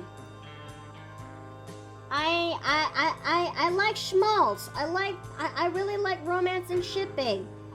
Even if those are a little bit on the oddball sense, but hey, I mean, is that too much to ask? Listen, I have been crucified too many times for the awful ships I happen to support.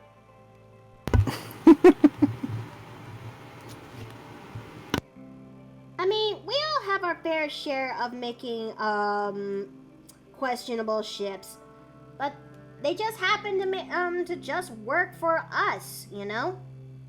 Mm-hmm.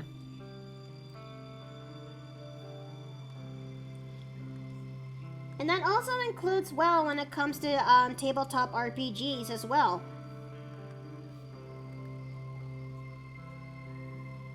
Okay. But I will say this, though. Trying to pull off a romance and pulling it off really good when it comes to TTRPGs, that's a challenge unto itself. Because not only do you, when it comes to PCs and NPCs, there's a little bit of a fair trade there, so long as you made the DM aware about it, that you like them, and they see and they try to make it work, and then there you go. PC to PC, that's a little bit a hit and miss, you know. But so long as both parties are actually are enjoying the character chemistry, I'm sure it'll work out. And if they say no, well, that's okay, you know?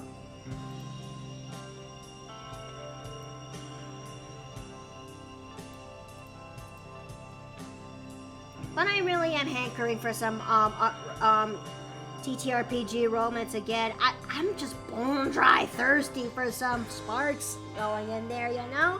I miss the chemistry, I miss the fun, I miss how everything is building up to something beautiful. Am I much? Maybe?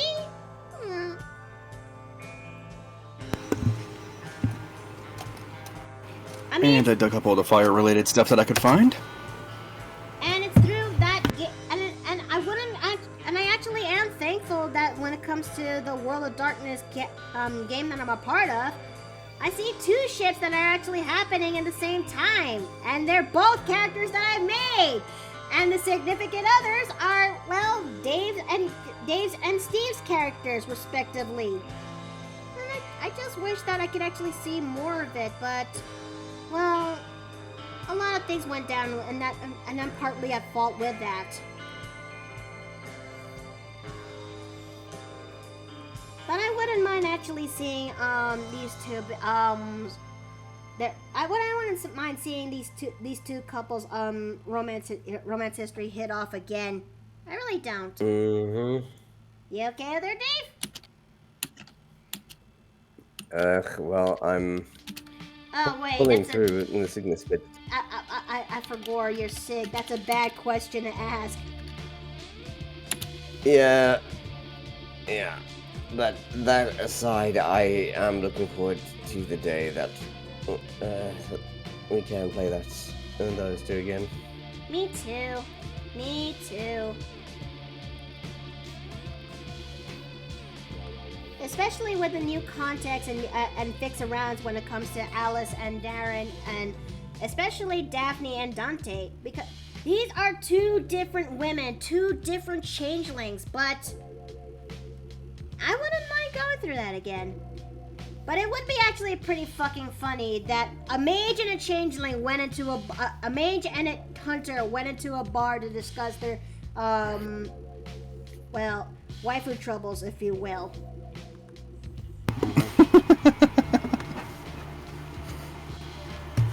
Funny enough, I actually know just the bar for that kind of thing. But that would be getting into self-indulgence. Let's see. Hold on a second, chat. Let me get something, water so I can actually, hydrate. Suffice it to say, I had a mage character of my own, and they ran just such a place. Ugh. Oy vey. Bleh. A bar that I also have in mind could also serve as a freehold for the changelings to actually gather, so they could actually be safe. And I'm debating whether or not should I actually make Daphne to work into this said freehold.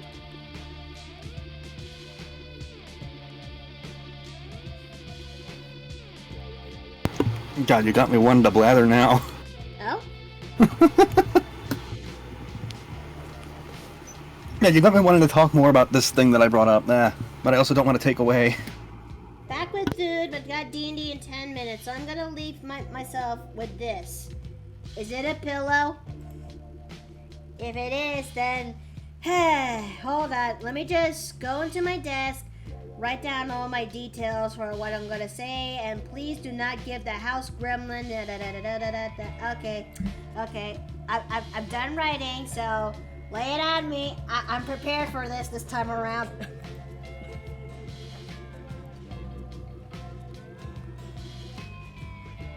What? It didn't come. Dave, it didn't come? I'm not sure. It seems like he's having trouble processing it. You'll get to give me a minute. My brain is currently running on slow processing mode.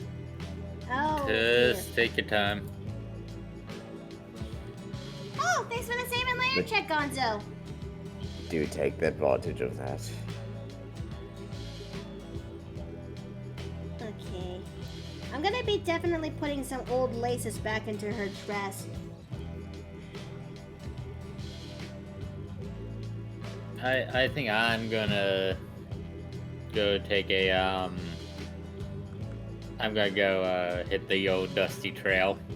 Alright, you take care now, and thank you so much for coming by. Always a pleasure to be here. See you later. Oh, Cardell! Thank you so much for subbing me for 6 months! Thank you!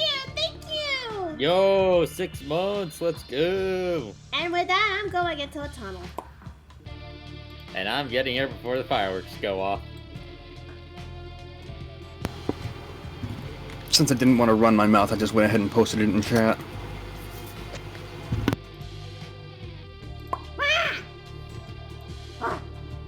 What's up? Hey, it's returned. Hello. Yes. House Criminal always go. House Criminal always goes. Nikki and House Criminal always go in the tunnel whenever it's time to do this. I mean, House Criminal was about to go watch a new show, but somebody actually decided to summon. But that's okay.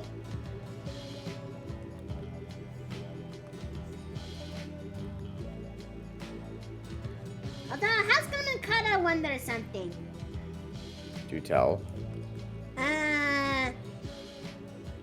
When it comes to when it comes to changeling games like this, how does he? Wait a minute. It is said that changelings actually gather glamour through other means. Innkeeper never actually specify how Innkeeper never actually specify how did Ali actually gathers her glamour. Are you implying that Ali might have been a succubus? Well, It would make sense. I mean, Housekeeper stole these notes that is from Innkeeper. Like, did not mean to do that. To be totally fair, that kind of moment would be perfect for high running emotions. Let's see. Housekeeper found these notes that she stole from Innkeeper when she's not looking. And it is said that there are other ways that changelings can actually gather glamour, and one of them is, I think we said you're not dumb, right? What the fuck? Why am I being personally attacked now? Well, it is your waifu. Yeah, I would like to think I am not dumb. I think one of them is actually one of them is indeed gathering glamour through what is best way to for me to say this for Twitch? Welcome back, Steve. Gremlin is just trying to explain to me how Ali might be a succubus. Not really. She's still changeling. She's still changeling though. She must have gotten. Succubus is upset at changeling. What's this? Ah, it's a new kind of Chucky.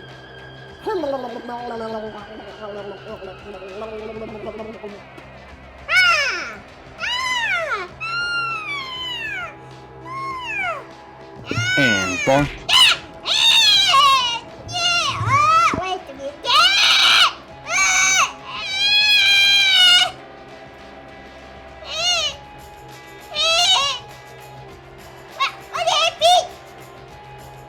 Oh, she's sweating again. Alright, that's it. Give me the chalky milk. I cast mage hand. Drink this.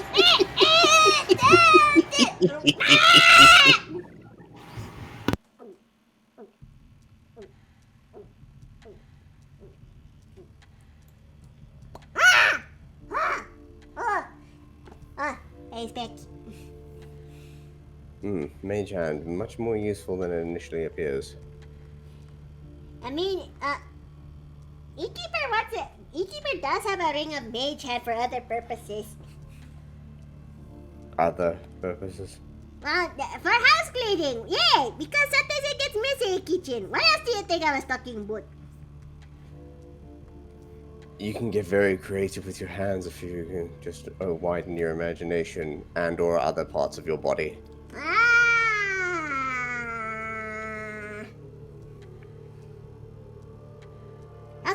not get it. Don't worry about it. What is that? Wait, what? Elaborate! We don't need to become in that kind of past. Elaborate it! Wizard! Don't leave me in dark! Wizard! I will tell you when you're older, Gremlin. Wait! Welcome back, Arashi. Leave Chucky pudding for... What? This? Oh,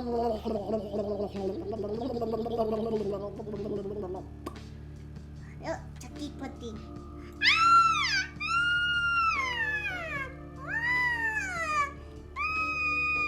This is nice! Wow! House Girl can see a lot of things over there inside the computer. What? Yeah! House Girl can see the rooms of the viewers!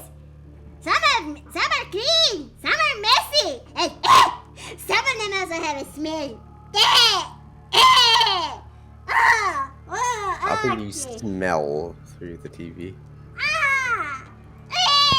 Sometimes certain sites just make it kind of... You know how sometimes people say you can taste how that food looks? Second-hand It's kinda like sensory that. input, yeah. Farsight? I don't know, but Haskerman likes the taste of Chucky pudding. I also think it also made me can see better vision now. I can see a lot of things going on in people's rooms. Some have a lot of plushies. Some actually have a lot of some have clean rooms, some have messy rooms. And some of them are not having, and some of them have smelly rooms.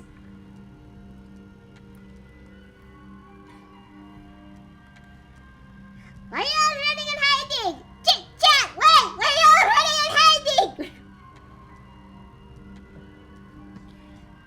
What? Oh no, To my be fair- sight!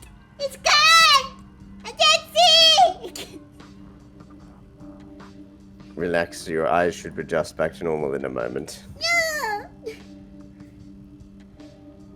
I got update on power problem. They say they'll be back at about 4 or 5 where I am, which is about work day and practically over, so on the way to house. Ah, okay. Fourth world senses. Yes. To be fair, that's very much a mage thing as well. With depending on which spheres you work with, you could probably pretty much view through the internet into somebody's machine, or just view directly into their minds. So, in other words, hacking problems. That doesn't necessarily have to be hacking per se, but if you want to go the cyberpunk route, then yes. Wouldn't that also be for bad guy problem? Yeah! Ah! Okay, fine. I'm going back into portable hall. It's on my I personally shotgun. like to believe that all magic is hacking, technically. That is technically one of the archetypes that I mentioned earlier. It's literally everything is data is the name of the archetype. Hell, that was exactly how I was going to mention it, too. Like, reality is source code, and we just manipulate it. Oscar is gonna go back. It's time for showtime. I also put rocks in your bed. Rock! What the fuck? Why? Not to mention, that kind of archetype would be perfect for giving your character a cyberpunk look, just for fun. Absolutely. I mean, Hell, now I kind of want to do that. well, that's absolutely doable, so regardless of whether you are a technocrat or not. Yeah, no, screw technocrats. I have magic for a reason, and I'd like to keep it, thanks. Well, that's exactly why I went Aetherites. Welcome back. House Gremlin's gonna watch Furball King again? Well, yeah. I mean, it's getting close to the season finale, so of course Gremlin is kind of hooked on that. Mm-hmm. Also, the Gremlin mentioned something about you had notes on Alice and how she... Wait a minute. Wait. Hold on. Wait. Don't tell me. Where are my notes?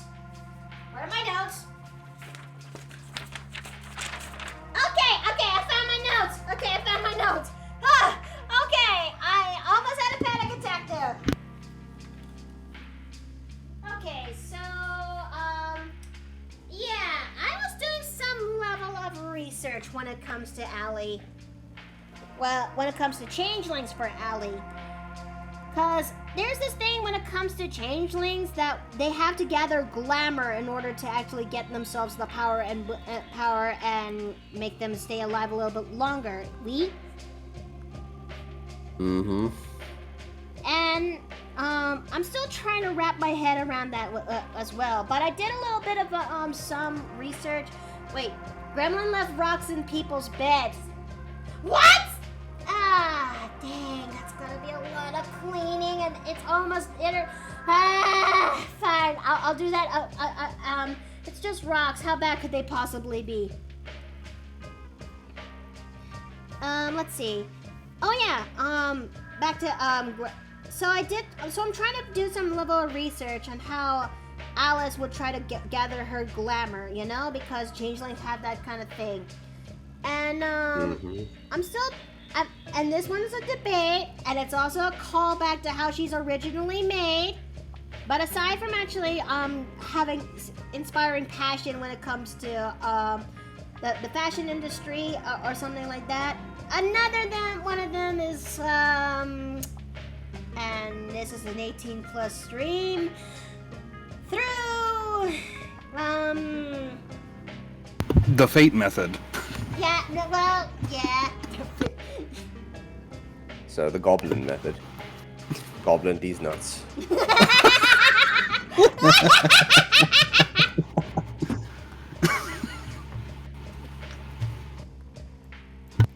But so yeah, that is actually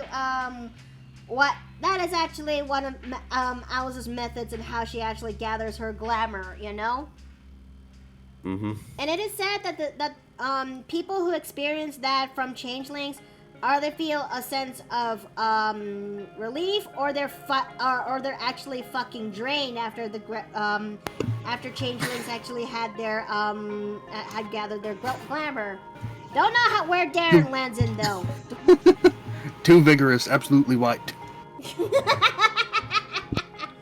But it does actually make me wonder how would Daphne actually captures her gains her glamour if lost changelings can do that.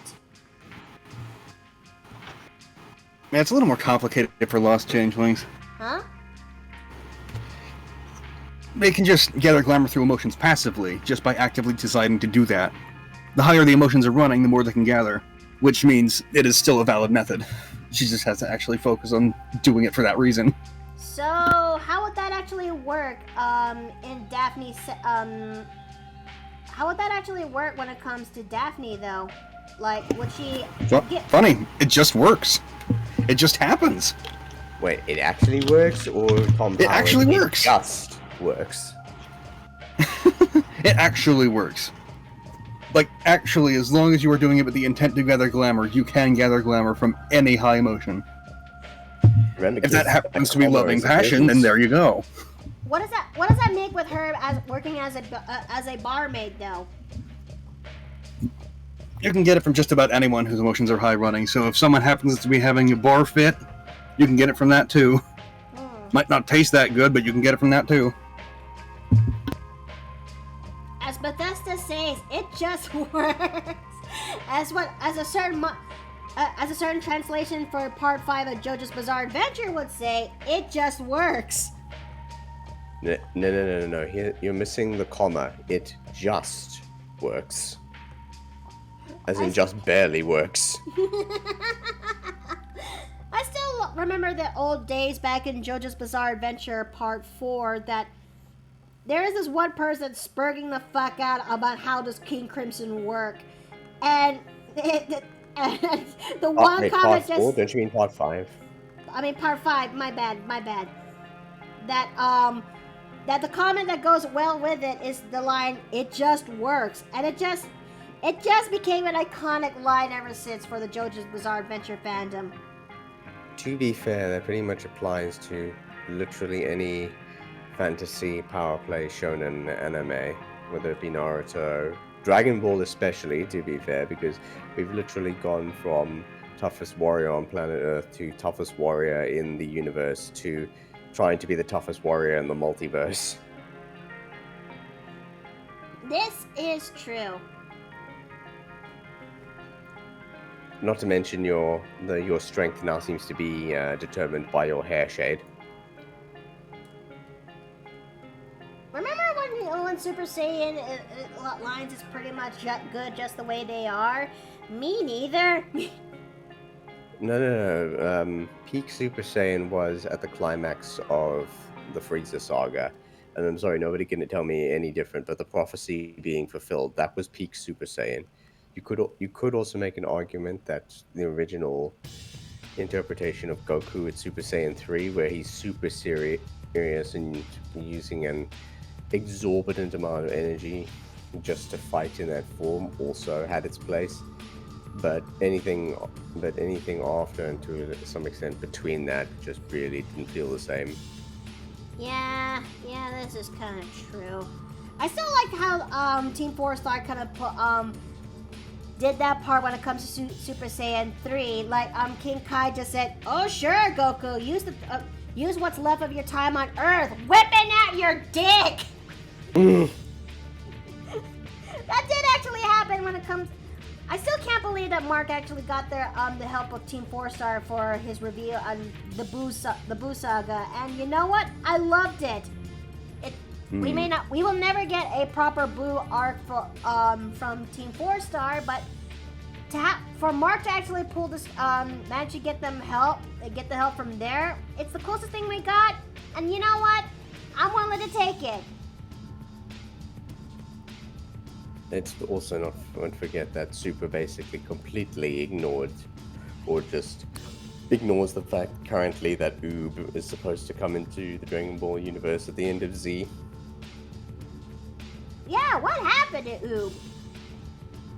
Currently, apparently, the law-correct quote-unquote explanation is that the events of GT have not yet happened in the timeline, meaning that Oob has not yet come into the picture. Aww. Of course, when you see there is one neat thing about that, and that's because when you have people like Trunks who canonically have ended up teaming up with the Supreme Kai of Time, having to police multiple timelines, you can make any timeline you want, however the fuck you want, and it can technically be canon legal because it's multiple timelines.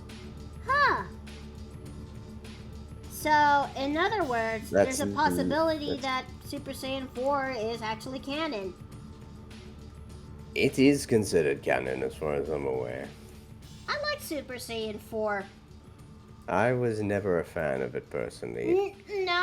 I don't know. I guess after Super Saiyan 3, the new forms sort of just started feeling dumb. Kind of the same for Super Saiyan God and Blue, to be honest. Oh. Alright, so let's see. I'm almost done when it comes to the inks of this. We just need to draw the hair strands for Daphne, and afterwards we're gonna go take a little bit of a break. But hey, she's coming along pretty good. Hello, Jay. Hey, Jay! We are just currently talking stuff that comes to our minds, but earlier we are talking on point with the subject about Changeling the Lost, the darker version of Changeling the Dreaming. Darker in some ways, brighter in others, I think. Yeah, that's fair. Mm-hmm. Ah, there you are. Hey, sorry about that. Connection's been a little bit wonky lately. All good. You're good. Also, goddammit, y'all got me wanting to play again. Yeah, that's mainly. Yeah, my landlord is basically looking to upgrade our internet by this weekend, so things are going to be a little spotty. Well, thanks for the heads up, so that way we don't have to worry when you abruptly got cut off. Yep, he's going to be upgrading to Google Fiber. I think I remember you talking been about on X. Yeah. He just gave me a little update today. Any what are the odds it's going to be coming soon? Well, he's looking to get the whole thing installed by this Friday, I think he said. Huh. I already saw some of the equipment outside, so I know it's coming soon. I hope it actually works out, because, you are having a bit of net issues, are you? Just a little bit. It's been a little bit wonky here and there. Well, I hope it works out. Honest. Hmm. Same. All right. So, what are we working on today? I am currently working on Daphne, who is my character for World of Darkness, but she's but she's living in but she is different compared to the context that is Alice. Whereas Alice is made for Changeling the Dreaming, Daphne is made for a different brand that is Changeling the Lost. Whereas I know I said this much earlier, but in Changeling the Dreaming, you are playing as somebody who is who has Fae ancestry or is blessed by the Fae, or you are the Fae, if you will. Changeling the Lost is darker than that, where you are cursed by where you are stolen by the Fae or cursed by the Fae, and you manage to escape from them, but you're no longer that of a normal human. You are a changeling. You are permanently changed after your experience from the Fae, and you're trying your best to live your life in a normal society, but you can't help but wonder: are the changeling still are the Fae still after you and try to drag you back, or did they actually let you go in the willingly? Interesting. Yep. So yeah, where Alice was a Fae being from the start, with all the boons that entails, Dione got dragged into the Fae realm, transformed forcibly, and then had to escape. And now lives with the constant shadow over her shoulder that, what if they come back for me? And that's terrifying to think of, you know? So, what was the change in this case? Well, this is the old look that I made for Daphne back in the day, back in 2018. I am sprucing up her design to that of her modern counterpart, and I'm still trying to figure out what her abilities are going to be, but it's either fire-based or nature-based, because, you know... I mean, you could go both. With notably bigger curves, I've noticed. Well, yeah, it's kind of on brand on me. I mean, you would know, I brought this up in chat earlier, but I'm going to bring this again until the cows come home. Can you imagine the day when that comes, that I made a character who's flat as a board, no curves, and is actually drawn as a stick? I have to say, that might come sooner than you think if I ever get my funds back up. Well, yeah, but it will also make people question, who are you and what have you done to Mikoto?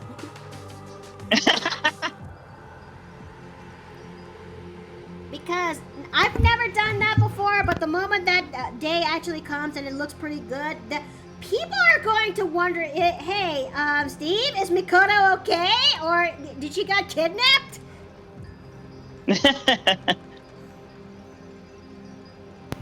But yes, you say fire or nature like it can't just have both.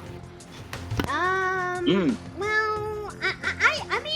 every system is different, you know? It's nothing like, not everything is like D&D. So, I don't know that. I mean, but yeah, I can tell you for sure, for Lost, you can just take both. Provided you meet the prerequisites. Okay, prerequisites, They are simple enough to meet, don't worry about that, but you can't have both. Okay, so that's one piece of good news.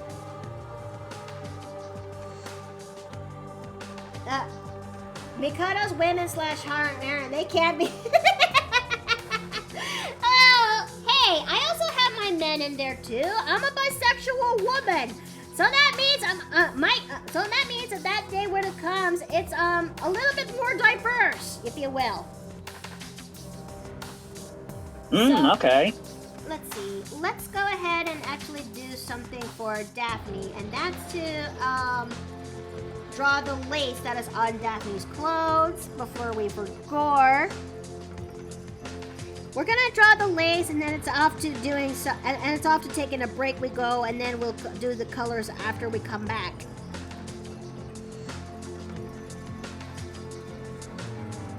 I don't know which lace that I actually made for Daphne, but hey, that's okay. There's always, a change. I shared one of the characters that I'd love to commission you to draw one of these days. No?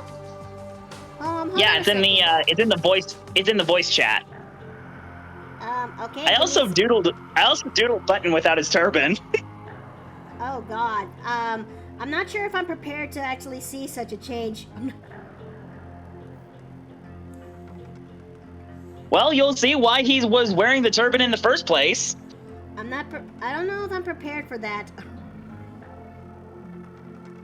Okay, this lace is not very good. It doesn't sit the...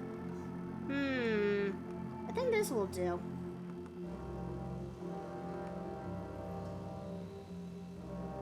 Is it slightly cheating to use other brushes when it comes to certain art? Yeah, but I like to go with the motive, work smarter, not harder.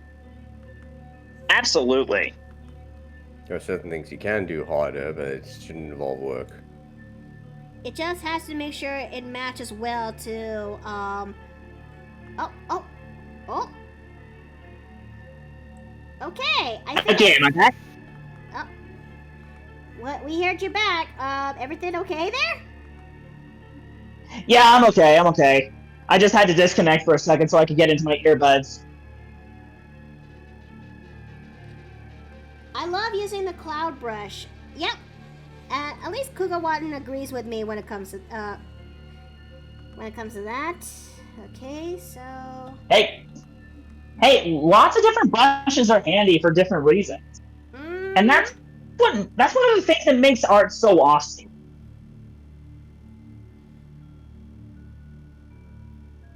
Okay, so... Okay, now what was I doing? Oh yes, I was gonna get a load of laundry going. I think this brush will have to do. I just need to fix this when it comes to this. And, hold on a second. Wait, what am I doing? Wait, why worry for that when I can do this? Put an outline on that.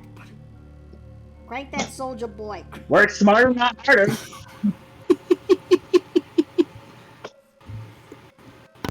Okay, turning off this so I can actually see what I'm doing.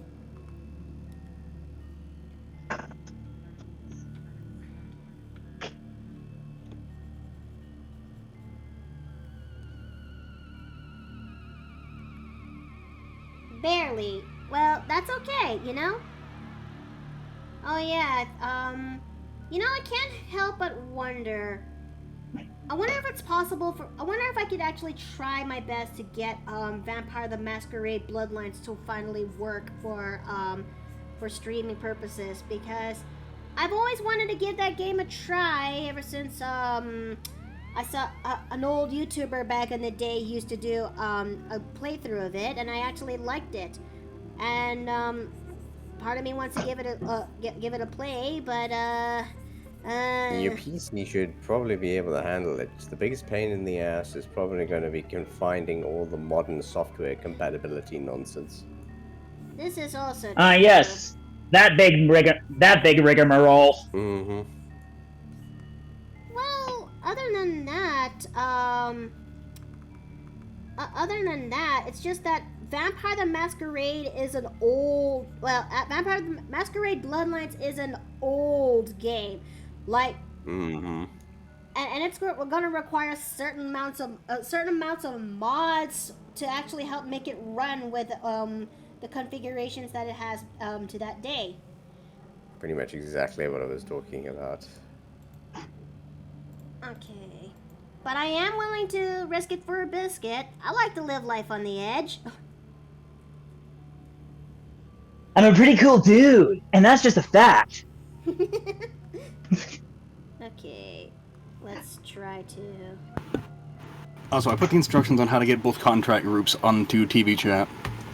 Contract roots? Just to emphasize, I was not lying about saying you can have both. Both what? Both ability groups she was looking into. Because Daphne Right. Because Daphne I'm still trying to figure out Daphne's abilities, if you will, because I'm still debating whether or not should I actually make her fire based or nature based for her abilities, because sure, World of Darkness is much more suited for role playing purposes, but combat and bunch still exists, despite how combat is much more riskier compared to other predecessors like Pathfinder and D&D. Yeah. Well, okay.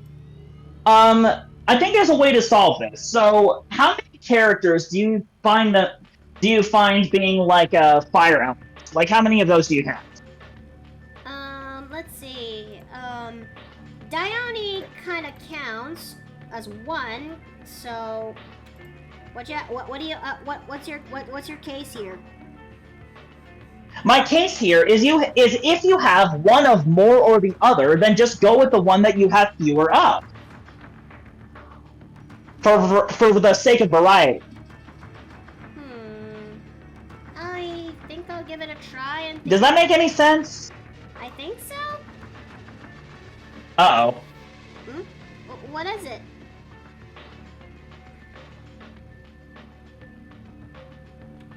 Okay, maybe this. Okay, maybe I should go for a little bit lower. Am I cutting out?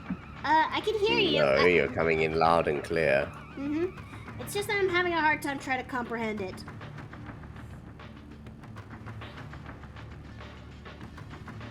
Okay, can you hear me now? Yeah? Yeah, we can still hear you. Is my audio, like, delayed or something? No? I think... Wait. I think you hearing us is delayed.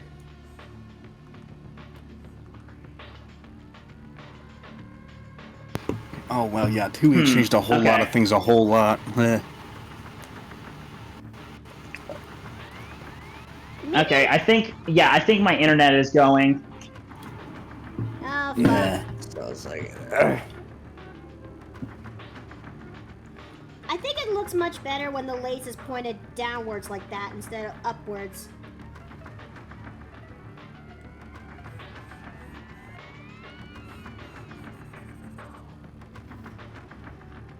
Okay, so we're just gonna Okay, so full disclosure, these instructions that I looked up were for Changeling the Lost 1E. 2E changed so much.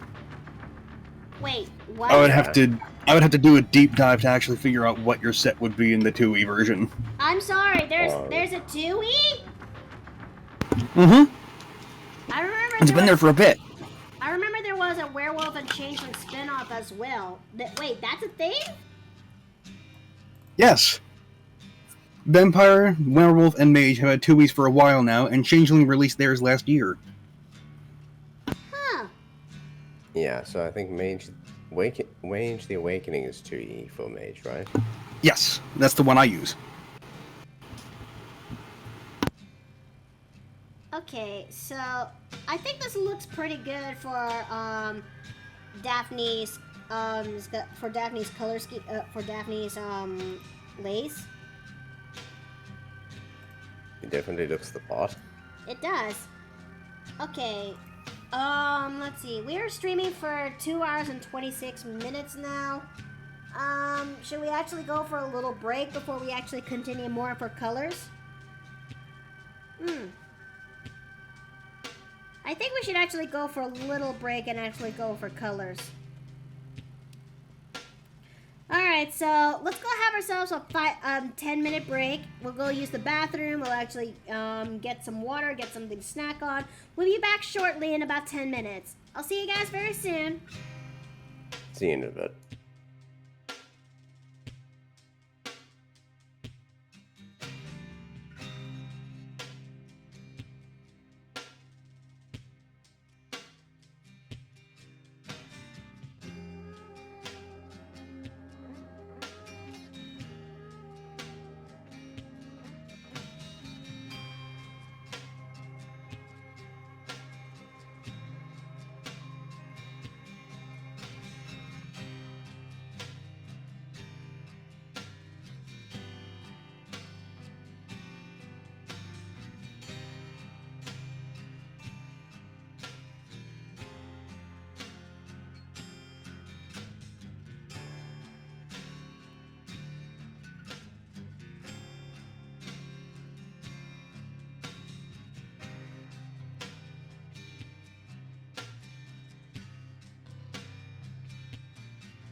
Yeah, I'm thinking possibly an arcane gunslinger. Okay. I forget what the technical term is. How's it, everybody? Welcome back. Hey, Mickey. Thank you guys for waiting for me to come back. Ah! Cole! Hello! The cat. There's a kitty. You're feeling it too, don't you, Cole? Yeah, I know. Don't worry. I'll make sure the floor is clean later, okay? Just bear with me. Wait, come back! I think he backed away because he was shaking his paw off when he tried to step onto the floor, and honestly, I do not blame him. What did you mess on the floor? Well, okay, story time. So, I was trying to set my fridge up for more soda that's into the more soda and drinks into my mini fridge in my office, where I kept it safely hidden behind the closet. When I was in the middle of trying to restock the said drink into my mini fridge, my clumsy fingers accidentally dropped the can, and it proceeds to bang itself onto the floor, and it didn't actually stop there. It decided to open up a small hole into the can, and it starts spraying out all the contents of the can inside it like it's a geyser. And I tried my best to get it out of my closet, get it out of harm's way. But it's still spraying everything, and I had no choice but to aim it onto the wall, until it's finally stopped spraying everywhere, and all what's left is just sticky floors and a sticky wall. Earlier today, I finally saw the extent of the damage, and I saw there's dots of soda onto the wall that I had to take a towel, make sure it's damp, and wipe it clean. And I also you're gonna need more than just a damn towel for that, because that stuff is gonna stick. What am I gonna do then? Just get some all-purpose cleaning stuff, put it on the wash wrap, and then wipe it down. You'll be fine. Okay. Trust me, this is coming from a guy who accidentally managed to fizzle for 2 liters so hard into the kitchen sink that there was cola on the ceiling. Oh! That could be taken out of context! Yeah, well, I mean, so could your dear. story, so... Fair. But yes, I accidentally managed to fizz up a 2-liter bottle of Coca-Cola, and in an attempt to minimize the damage, I did what seemed to be the smart thing, which was to have it spray into the kitchen sink in the back, which was fine because it did what it needed to do, but that didn't mean that it wasn't blasting out so hard that there was stuff literally on the ceiling at the end of it. Oh no. Yeah, so a cleaning product, soak the towel with a cleaning product, not bleach, and make sure would dish soap actually help wash it? Would it actually help make it unstick? It would, but generally just use a generic all-purpose cleaner and you should be fine. Okay, and thanks for the head pat, Owlie. Thank you. Besides, if anything ends up on the ceiling, there would probably be something between Darren and Ali, to be fair. Oh, What? my Lord. Don't worry about it. Don't worry about it. But yeah. I don't get it. Yeah. I think Cole was trying to reach to me, but then he noticed the floor is off. Like when he tried, that was to a point that he lifted his paw and tried to shake whatever was on it, and then he turned around and I feel so bad. I feel really bad. Once you're done with the stream, I would recommend cleaning it off sooner than rather than later. Yeah, because I'm also burning daylight in here, and I need what little light I have so I can actually see, because the lights in here in my office is not the best, you know? Mm. Alright, So I'm gonna put you all into one layer. Ink master.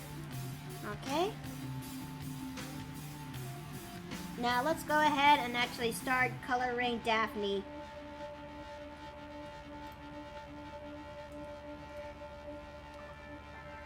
Wait a minute, what am I doing? That's not the way how I color my characters. What about Velma or Scooby, says Rat. Yeah. Wait, when did we get into Scooby-Doo? I don't know. I forgot as well. Yeah. I just realized something. I need to do something that makes her showcase her powers, but with what? I'm still not sure how to make her, if I should make her nature-based or fire-based. I'd argue nature-based since that seems to be her theme most of the time. Yeah. You could also just have her doing both. I'm basically a For that matter, what if nature stuff with a sun halo? Sun halo? Huh. Yeah, a lot of summer stuff is based around sunlight as a weapon, so... As a weapon or as a display of power. I did not thought that could be possible. And you said that she can do both, so... You can get both, yes. Okay, so that's one... You may have to start focused in one, but you can buy both later. It depends. I'm still looking through this thing to see how much you'd have to invest. Oh, that's the thing. What would she start off with, though, first? Nature or fire? That's exactly what I'm looking up. I'm coming up with a list of options. Why not start with nature and eventually upgrade to fire? You know, this is... Yeah, that's what I was suggesting. This is not a bad idea, because when I first made Dione long in the era of in 2016-ish, 17, she was actually a Lance Druid Circle of the Forest. And back then, I was still new into getting in my feet wet into D&D, so I actually got to play as her for a while, and I actually loved it. It wasn't until I got a little bit more experience with D&D that made me realize, that I wish I could actually do more as a Lance Druid. It wasn't until Lunar actually point my direction towards the Wildfire Druid, and when I actually tried this out, holy shit! It was the ideal subclass for her. Something that's both attuned to her fiery self, while also has the nature, the motherly nature of that she has. It just works. I just wish I noticed this one much sooner.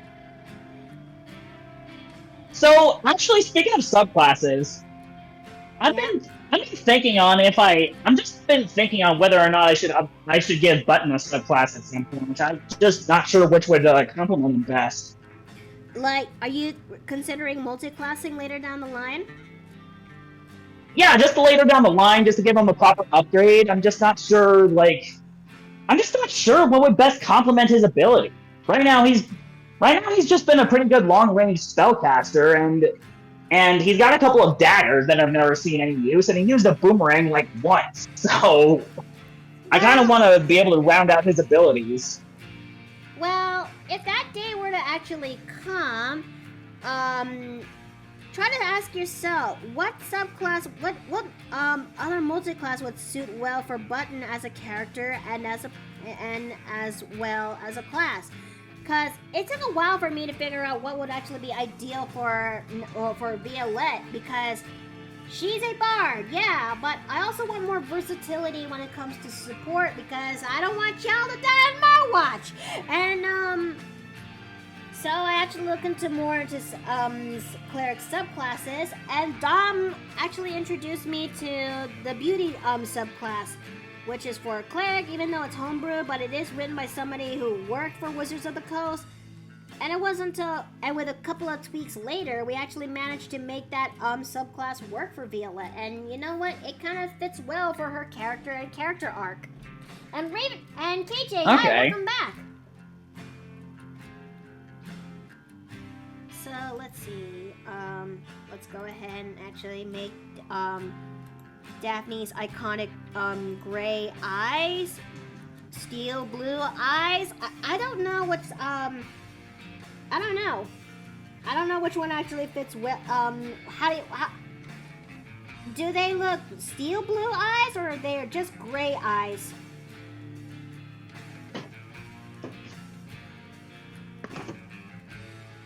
I'm thinking with Button, it would probably be good to. It'd probably be good to basically make him into someone who can finally back up the bluster that he's been building up to since the beginning. Mm-hmm.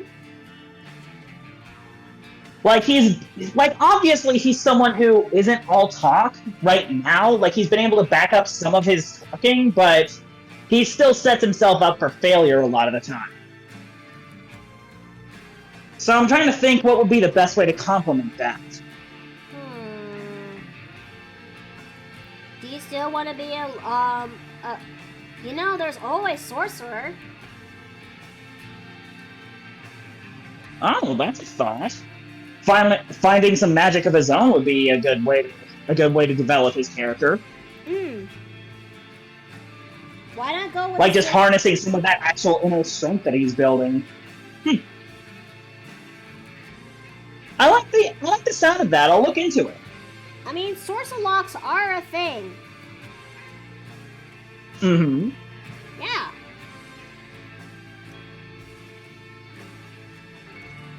Okay. Thanks for the idea. I'll talk to Dom about it. You're very welcome. Let's see. Let's go ahead and make Daphne's lips. And we're gonna go for Daphne's original color for her dress. This iconic, striking red-looking dress, which, okay, right over there.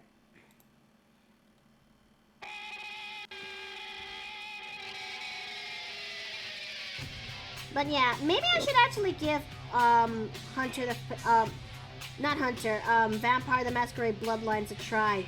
It's just that there's gonna be a lot of humdrum trying to get that thing to play proper. What up? Oh, it's so funny you say Hunter, because that was the name of my first D&D character. I look back on that guy and cringe. What was I thinking? Well, not everyone's first D&D character is a successful one. Sometimes we learn from our mistakes. Oh yeah, basically, here's the thing. He was so bad a character that his happy ending was dying. Oh. That was his happy ending. Are you okay with that? Yes, I was okay with that. I was long out of the campaign by that point. Here's the thing. I kind of left the D&D group I was with because it was a large group, and what part of the problem with being in a large group is not everyone gets the character development they want. Yeah. So it also didn't help that I was the only man in the group. It was dominated largely by women, and they wanted to focus more on the role-playing aspect than, the actual combat or even the adventure itself. So I felt out of the loop. I didn't know how to relate to them. As somebody who... Oh, sorry.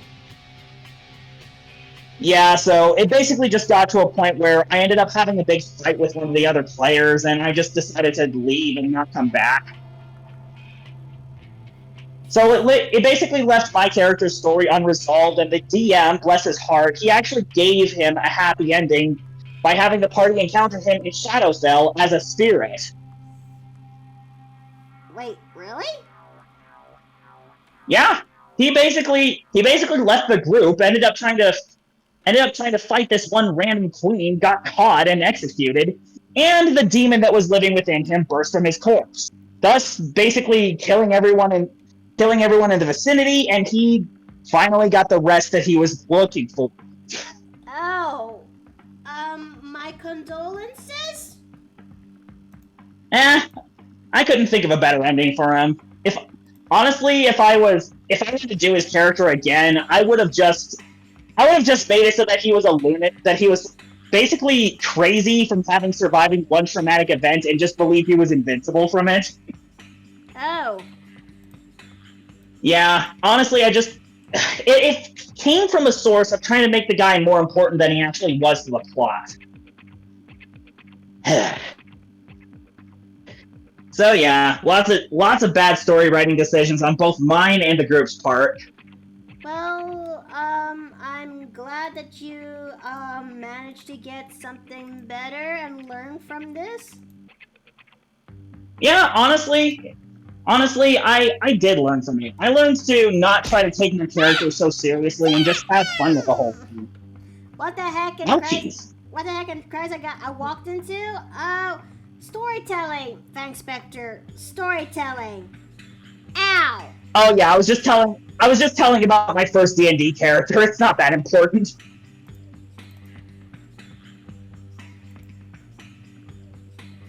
But yeah, sometimes our first D&D character serves as learning curves so that way when we finally get to play again for real, our previous experience would actually teach us on how to actually do a little bit better. All right. Well, what do you think of this one when it comes to Daphne's look? Ooh, I like it. Okay, so The crimson, the kind of blood red color gives off it kind of belies like the overall nature like character that she is, you know. Mm-hmm. She is, after all, a survivor, and she's trying her best to make her current situation for the better. But you know, it doesn't help that she's still fearful when it comes to when it comes to the Fae, if they're still after her. And can you honestly blame her?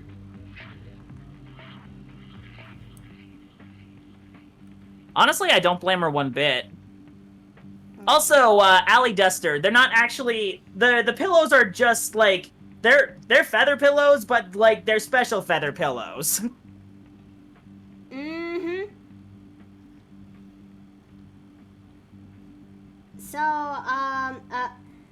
and those feather, and what filled up, and I'm kind of partly responsible for filling up those feathers there, because they're my leftover feathers whenever I go ASMR mode. Yep. Yeah, basically, they're feathers that always go back to the source. Yep. For better or for worse. Hey, listen! Yes, Fang Spectre? Wait a minute, I just realized something. I forgot the lace down below. Oh, fuck. Okay. Aw, thanks for the head pat. Thank you. Okay, let's, that lace is not big, so we're gonna go ahead and make that thing a little bit bigger. Just how big did I... Okay. Yeah, that's the right size.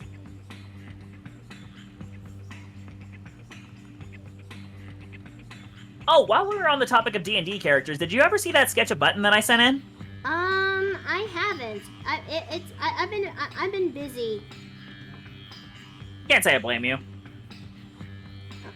just a little bit more. Oh, jeez. Okay.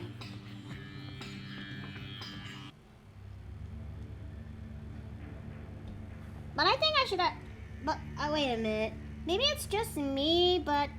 Do you think this pose looks just about right, or maybe my eyes are fooling me? What about it?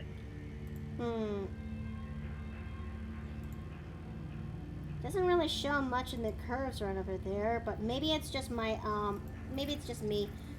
They might get Mickey out of a bi-panic mode. They help get Mickey out of a bi-panic mode. Oh, Retro Fox is referring to the pillows. Ah. Yes, throwing them does help. It's painful, but it helps. But at what cost? I mean, worst comes to worst, Miki could just revoke the pillows from your in-room that evening. Yeah, that actually is yeah, that kind of fits.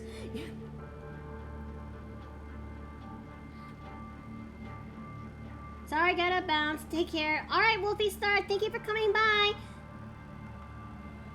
All right, so I'm gonna try making more of her laces there, and I'm debating, and I am on the fence on whether or not should I. Wait, what time is it? 4:57. Okay, so Yeah, it's about the turn of the hour right now. I want to continue a little bit more, but I got a D&D session later today. So we may end up having to cut things a little bit short soon, but I actually liking how I'm designing Daphne so far. It's been 6 million years since I actually did something with her. And you know what? I'm curious. So I'm curious. Is it Daphne or Dione? For her I'm pretty sure this one's Daphne. Yeah, because in her modern interpretation, instead of going for Dione's name, I'm going for Daphne. But Dione is pretty much her slave name for Changeling the Lost. Because, I see. again, you are somebody... For those who played Changeling the Lost, you are somebody who was cursed and stolen from the Fae, and the experience you came off from it changed you permanently. In Daphne's case, she was once a normal human being until she was actually stolen one day, and she was and suffered the transformation that she became a Ferris type of changeling.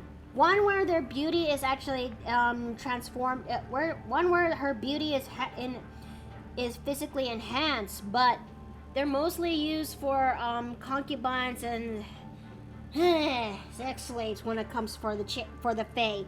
She managed to escape, Yeesh. but yes, again, World of Darkness is not. Sometimes World of Darkness is not for the faint of heart. It tackles very hard topics when it comes to that game. But some people It's a little bit of a narrow definition, since Ferris can be anything that's meant to be admired or desired, but close enough. It is close enough. It's the one thing that came to mind when it's the one thing that I remember when I made my research on the topic. But yeah. So Daphne was one managed to survive, but managed to make it back into normal society. But she is changed, and she's properly paranoid when it comes to changelings. I mean, when it comes to Fae, sorry. Which would make things a lot awkward for her and Alice, if you will. Someone who is actually born as Fae. Oh dear. Yep. Oh, there's a reminder to hydrate. Oh, thank you so very much. Let me go do that right now. So.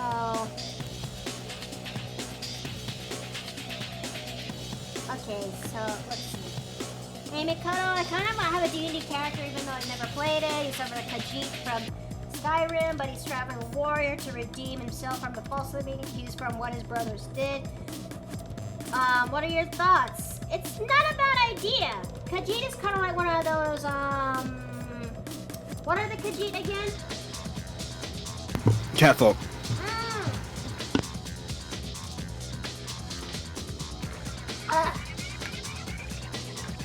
So, in D&D terms, they would be something in the leagues of a tabaxi, if you will. And tabaxi are basically the catfolks of D&D.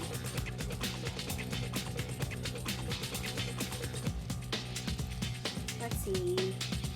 A dull purple lace to go well with the red dress. It's vibrant, but it makes her but it makes her beautiful. But it also made her a little bit stand out. I just realized the oxymoron of my of her design.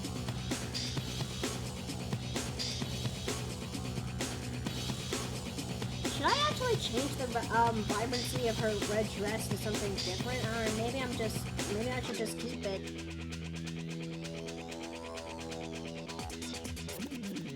Okay, Now, let's go ahead and actually give her some eyeshadow.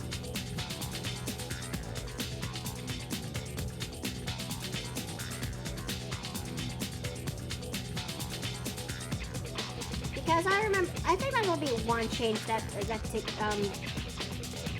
tells her apart from Dione. And no, let's keep that there for a before and after.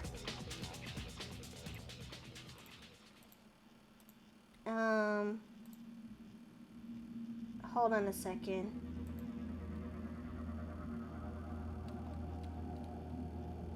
And thinking about it now, the night and day difference between Dione and Daphne is pretty much apparent.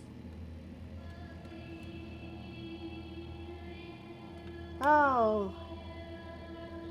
But yeah, I think interactions between her and Alice is gonna be rough on this one. Someone who is cursed from the Fae meeting somebody who is descendant from a Fae. Yeah.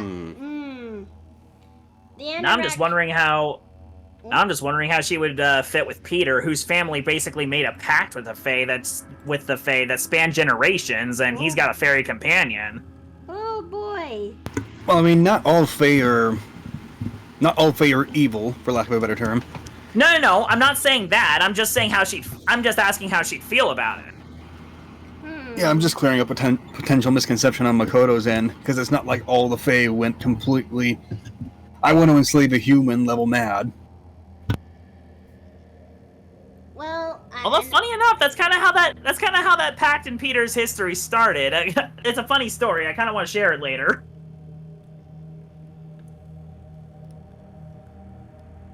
Oh man. Okay, wait a minute. Hold on a second. I think I may have messed up a little bit here. I found we've reached one of the creepy ends of the Vampire Masquerade Bloodlines soundtrack. The creepy end of the spectrum. Lovely. Okay, so I think that looks pretty good for Daphne. And you said something in the leagues of a fire halo, right, Catman? Yes, that is a thing you can have. In fact, if you get enough summer standing, you can have that by default. Ah. Okay, let me increase the head area over there. Yes, it is actually a thing that changeling mantles, they're standing in their court, affects how they look. Okay, so color master. Alright. Now let's go ahead and try pulling that off. I may end up fucking this up, but fuck it. I like to live life on the edge. So let's see. But fire can actually look anything. So would it be actually really cool if she actually has green fire for her halo? Ooh, that'd be cool. Yeah, it'd give a nice contrast to the red tones of her hair and clothes. Okay, so let me see if I have effects like that. Do I have any fire brushes that are good for the job? Okay. Oh, why are you huge? Wait a minute. I think I remember you now. Yeah, I remember you now. I used you when it comes to Shad's commission. Yeah, I remember you now. Okay. Okay, so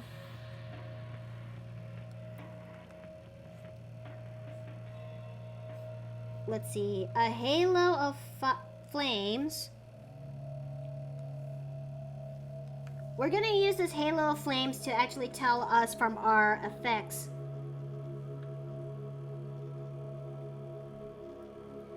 Blue or green? I'm gonna pick green for this one, honey. Okay, it turns out what I have in mind for that did not look good in my... It looks so much better in my head.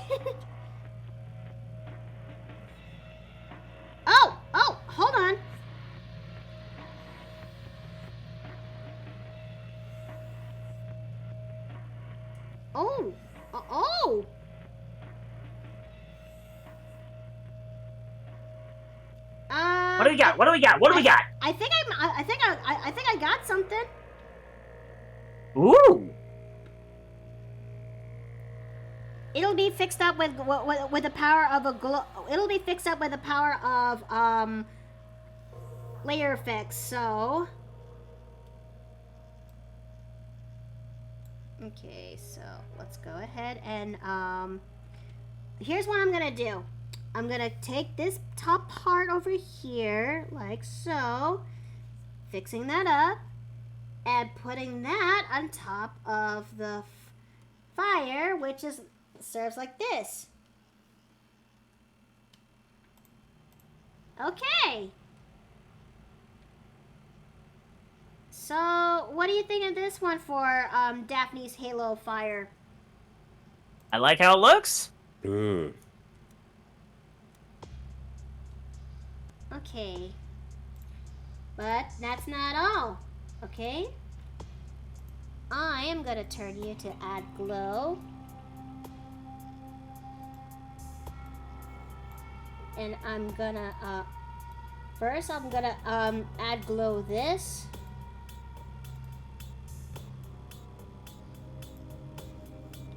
And I am gonna be turning you guys into, I'm gonna blur these guys up.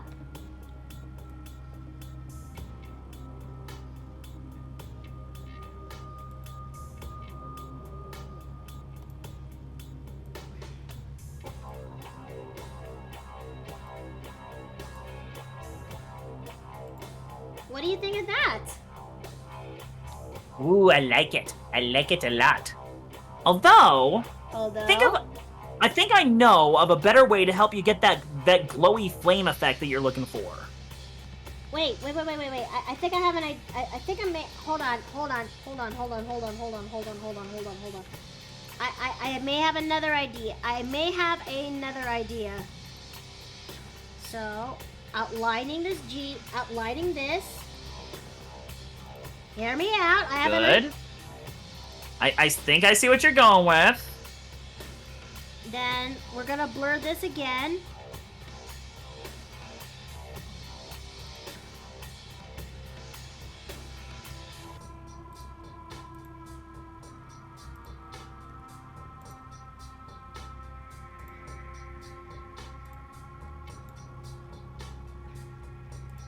How about that?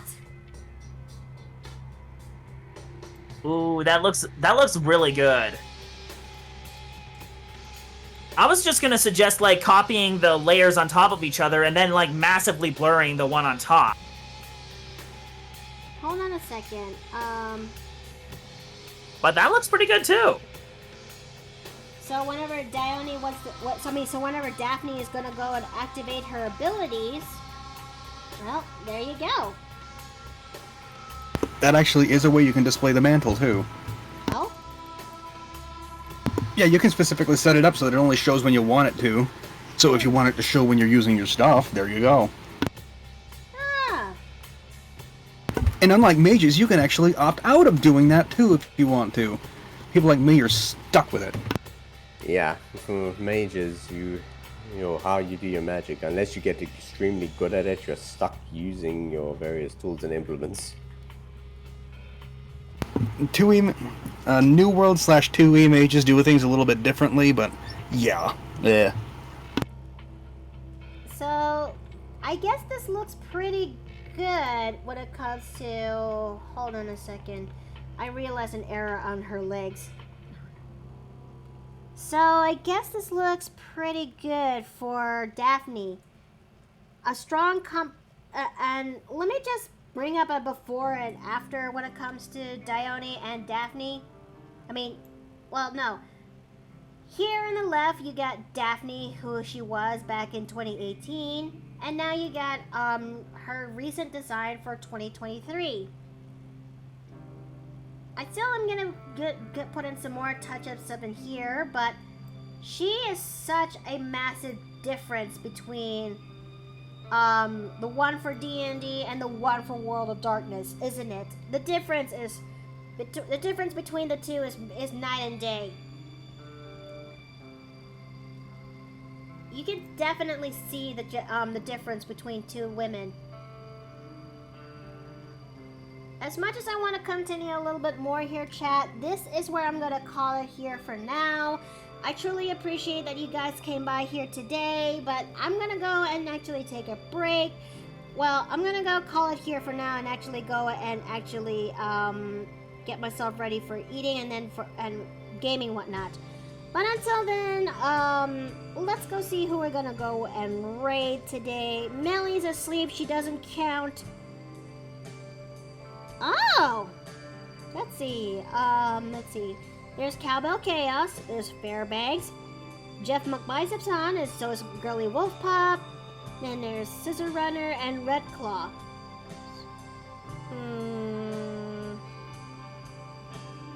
You know, why don't we actually go ahead and raid Wolf Pop for now, you know? Because she deserves it. So, let's go ahead and make the raid message real quick. You can actually get this emote by using your stuff, or you could also use in feathers to actually get the so you could actually get the emote for a day. It may be for a day, but it's enough for just for this one raid. Aw, thank you, Ruby. Thank you. Okay. Why is this thing not copying? There you go. Alright, there you go. The raid message is made. So, we're gonna go ahead and start raiding my friend Wolfpup. So, I just hope that they don't leave ahead of time. Alright guys, thank you guys for coming by here for today's stream. Tomorrow we're gonna be doing some more shenanigan adventures when it comes to Rune Factory 3 Special. And I'm hoping that I don't mess up with that game. I truly did when it comes to certain areas. But until then, may y'all have a good night. May y'all eat well and rest well. And I'll see you guys then at the paper plated. Ow! Until next time. Good night. Take care.